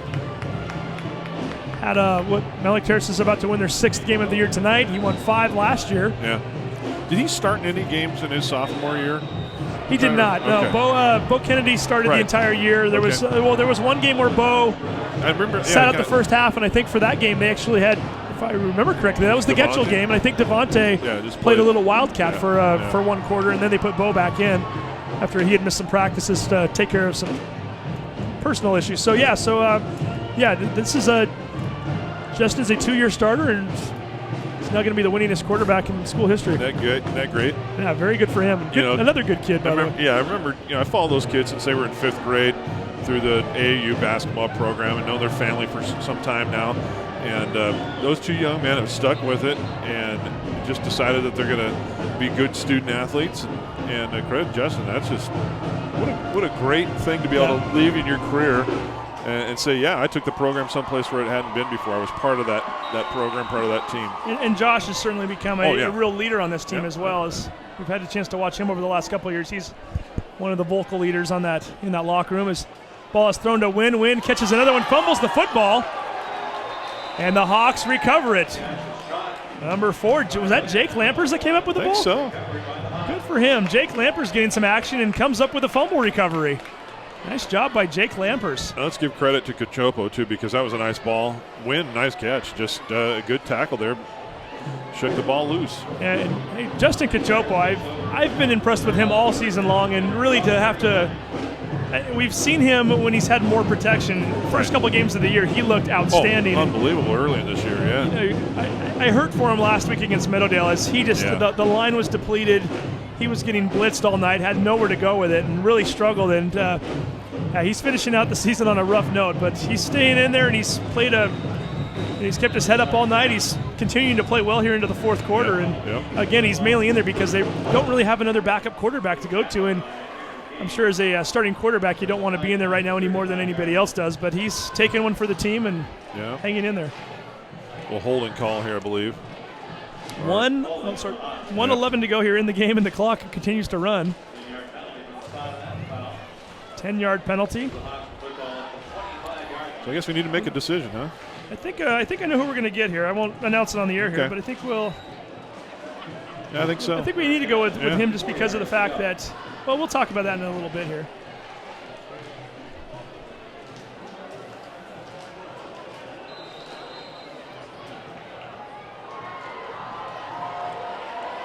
And the clock now showing 39 seconds to go.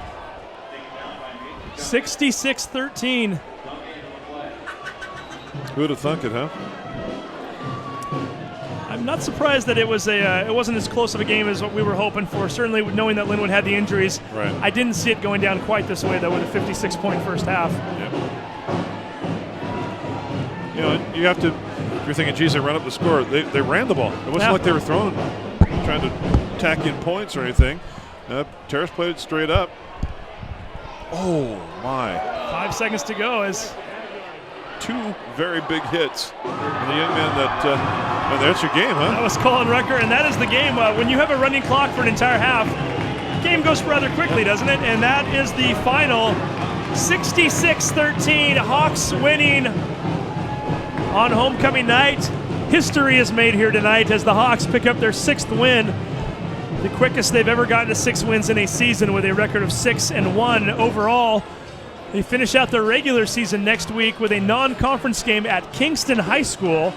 Once again, we will not be broadcasting that game. You can certainly attend that game. It's a 7 p.m. start. If you are a Lynnwood Royal fan, we're going to have a lot of fun with that game next week as we'll be calling the Lynnwood-Shorewood game. Chance for these young men to regroup, hopefully get a little bit healthier, and they have a big game coming up to finish out their regular season against Shorewood, a game that could be very interesting, 2 evenly matched teams.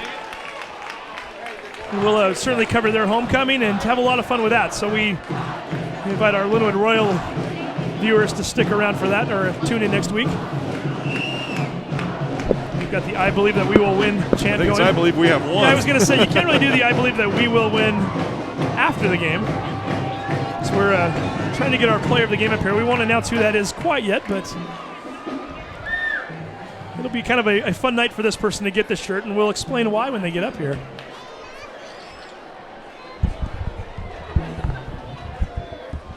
So if you're a Terrace fan, you need to put down this date, October 17th, 2014, in the sports history books, because for the first time, Mountlake Terrace is 6-1 on the season. And next week they are at Kingston, a 2A school that, to my knowledge, hasn't won a game yet. I checked earlier, actually it was like last week, before last weekend, and they hadn't won then. So, you know, I don't want to jinx the Hawks here at all, but if they go in and take care of business and don't turn the ball over, they're probably going to be 7-1.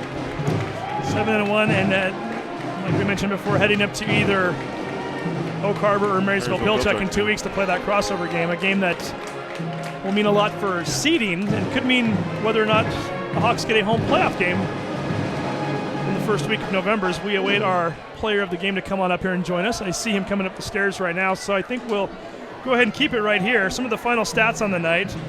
I mentioned it before at halftime. Ryan Lacoste did not have a single carry in the second half. Didn't need any more. He had 8 carries for 155 yards and 5 touchdowns. Not bad. And Malcolm Johnson, 15 carries for 124 yards.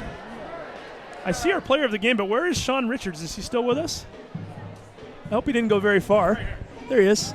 Make sure we get Sean back here in just a minute because he needs to be a part of this one as well. We'll have our player of the game throw these headphones on here in just a moment. And here he is. For the second time this year, we're going to have him up here. We're going to have Ryan Lacoste throw those on. And this is kind of a special one for us tonight, Ryan, because, well, first of all, let's just quickly interview you here. 8 carries for 155 yards and 5 touchdowns. You carried the ball 8 times, and 5 of those 8 times you got in the end zone. Yeah. What a night, huh? How'd that feel? Felt good. They had a lot of starters out, so I know we knew they were hurting, but we just came out and did work. O-line did great. Now, knowing that the starters were injured like that, was it hard for you guys to get focused early on in the game? Yeah, obviously, you didn't have much problem with it. Early on, it was. We only had like 14 in the first quarter, I think. We kind of started off slow, but in the second quarter, we just took off, and then we had 42 points in the second quarter or something. So. Yeah, well, you scored actually 1 touchdown right before the end of the first. So you had 21 technically in the first, and then 35, 56 and a half. That's not a bad night, let alone a half, right? Yeah, that was great. I take it every Friday. Hey, we want to give some credit to your offensive line, too. They've been doing a great job all year long. Yep. Give some credit to, give a shout out to Gabe Fritz, Billy Parkins, Drew Clipper, Miles Allen, Eli, Gabe Fritz, I already said Gabe. You get Fife in there, too? Fife, Sammy, Malcolm, Justin, Gabe Brady. Whole offense did great tonight. Made me look good. The whole unit, and you guys are 6-1, best record ever. And we're gonna have another guest come in. So scoot on over here a little bit, Ryan. We are giving you the Red Onion Burger Player of the Night. We've got Sean Richards in here presenting this. You know this guy, right? Yeah, I used to work for him. So you are a former employee of Red Onion Burger. So we thought, how fitting is it that on a night when you are awarded, we're gonna get a picture here first. So on a night where you are the Red Onion Burger Player of the game, we have your former employer, Sean Richard, from Red Onion Burger here to present this T-shirt to you. So I'm going to get out of the picture here. Can we get another one with just these guys too? We got to get this in here too. So from employee to employer, and congratulations. Thank you. And I understand that you stopped working at Red Onion so that you could play football. Is that right? That was the agreement. Yeah. Sean said that you were a model employee. But he said that you had to leave to play football, and I think it's worked out well for both of you, right? Sean gets to sponsor and gets to present you with that shirt. So, hey, Ryan, get on down there and enjoy this. 6 wins on the season. Congratulations. Congratulations on homecoming second Prince, by the way, too. Yeah. You having a lot of fun with that this week? Yeah, it was fun. Homecoming assembly, that was the best homecoming assembly I've ever been a part of. It was the funnest. Everyone was hyped, so the game was fun, and dance is tomorrow, so that'll be fun, too. You ready to go? Yep. Big weekend for you, and it started here tonight. So, hey. Good job. Get on down there and celebrate. We'll see you next time. Thank you. All right. So again, yeah, absolutely. Yeah. Sean wants you to be 7-1 here, so we'll give that to you real quick here. All right, Ryan. Thanks. Yeah, let's make it 7-1 next week. Well, not a good employee too. Oh yeah. He's welcome, but he's welcome to come back after the football season. So he was the Red Onion former employee of the game tonight too. So there you go. So a little twist on the whole Red Onion thing. So hey, Sean, thank you again for coming up here and joining us tonight. And it was our pleasure. We appreciate it. Thanks. Thanks for the support, and we appreciate you showing those games too live. So we're having fun with it. Come down and join us. We will. And again, 997 special still going on tonight, right? Yep. Not too late to get to Red Onion if you're leaving the game and you've got us on your phone right now. Swing on by 212th and 44th. Red Onion Burgers, $9.97, baked potato, salad, and prime rib. Sounds delicious. So there we go. So again, thanks, Sean. And Vince, I think we'll keep this really short as I know they've got another game to get to. Total domination tonight by the Mountlake Terrace Hawks. I don't know if we still have our stats up here or not, but not that we really need them. The main stat is 66 to 13. And, we did shut those off. So, again, Ryan Lacoste, 8 carries, 5 touchdowns. Malcolm had 13 carries in the first half for 2 touchdowns. Yeah. Gabe Brady with a big interception for a score, and Hawks are off to their best start ever. And, the season's not over, and this team, I think, now probably even more so understands that it has a potential to really set a legacy that could last for, the next 50-plus years. Mm-hmm. Who knows, right? And take care of business next week at Kingston, and they will have done that. And then let's see what happens in the postseason and that seeding game and then the postseason, because they've already punched their ticket to the postseason, which is impressive. And if you're a Lynnwood Royal, certainly you regroup, you try to get healthy. Again, that's a team that's become near and dear to a lot of our hearts. We've been broadcasting them all season long, and a team that we've gotten to know fairly well. Coach Bankhead, keep your head up. I know it's been a rough night, but hopefully some of these young men can get back on the field. Big game next week, a game that we will be broadcasting here on the Sound Alive Sports Network. It is homecoming. Lynnwood graduate standing next to me here. That's true. Maybe I'll stop in. You might have to come by for that one. So it's an 8 p.m. start. So watch that game. Watch a football game as well as a lot of fun festivities. Very similar to what we did with Mountlake Terrace tonight. So we invite everybody to tune back in. So for Angelo Camo, for Teresa Whipple, thank you, Sean Richards, for coming by tonight. For our entire staff, Ian Hens and all the other folks that helped us out. You're Vince DeMiro. I'm Steve Willits. And with that, we sign out. Vince, Absolutely. thank you very much. Yeah, absolutely. Happy homecoming. Your final score once again on homecoming night, Mountlake Terrace 66, Lynnwood 13. You have been watching the Sound Live Sports Network. Have a good night. Good night.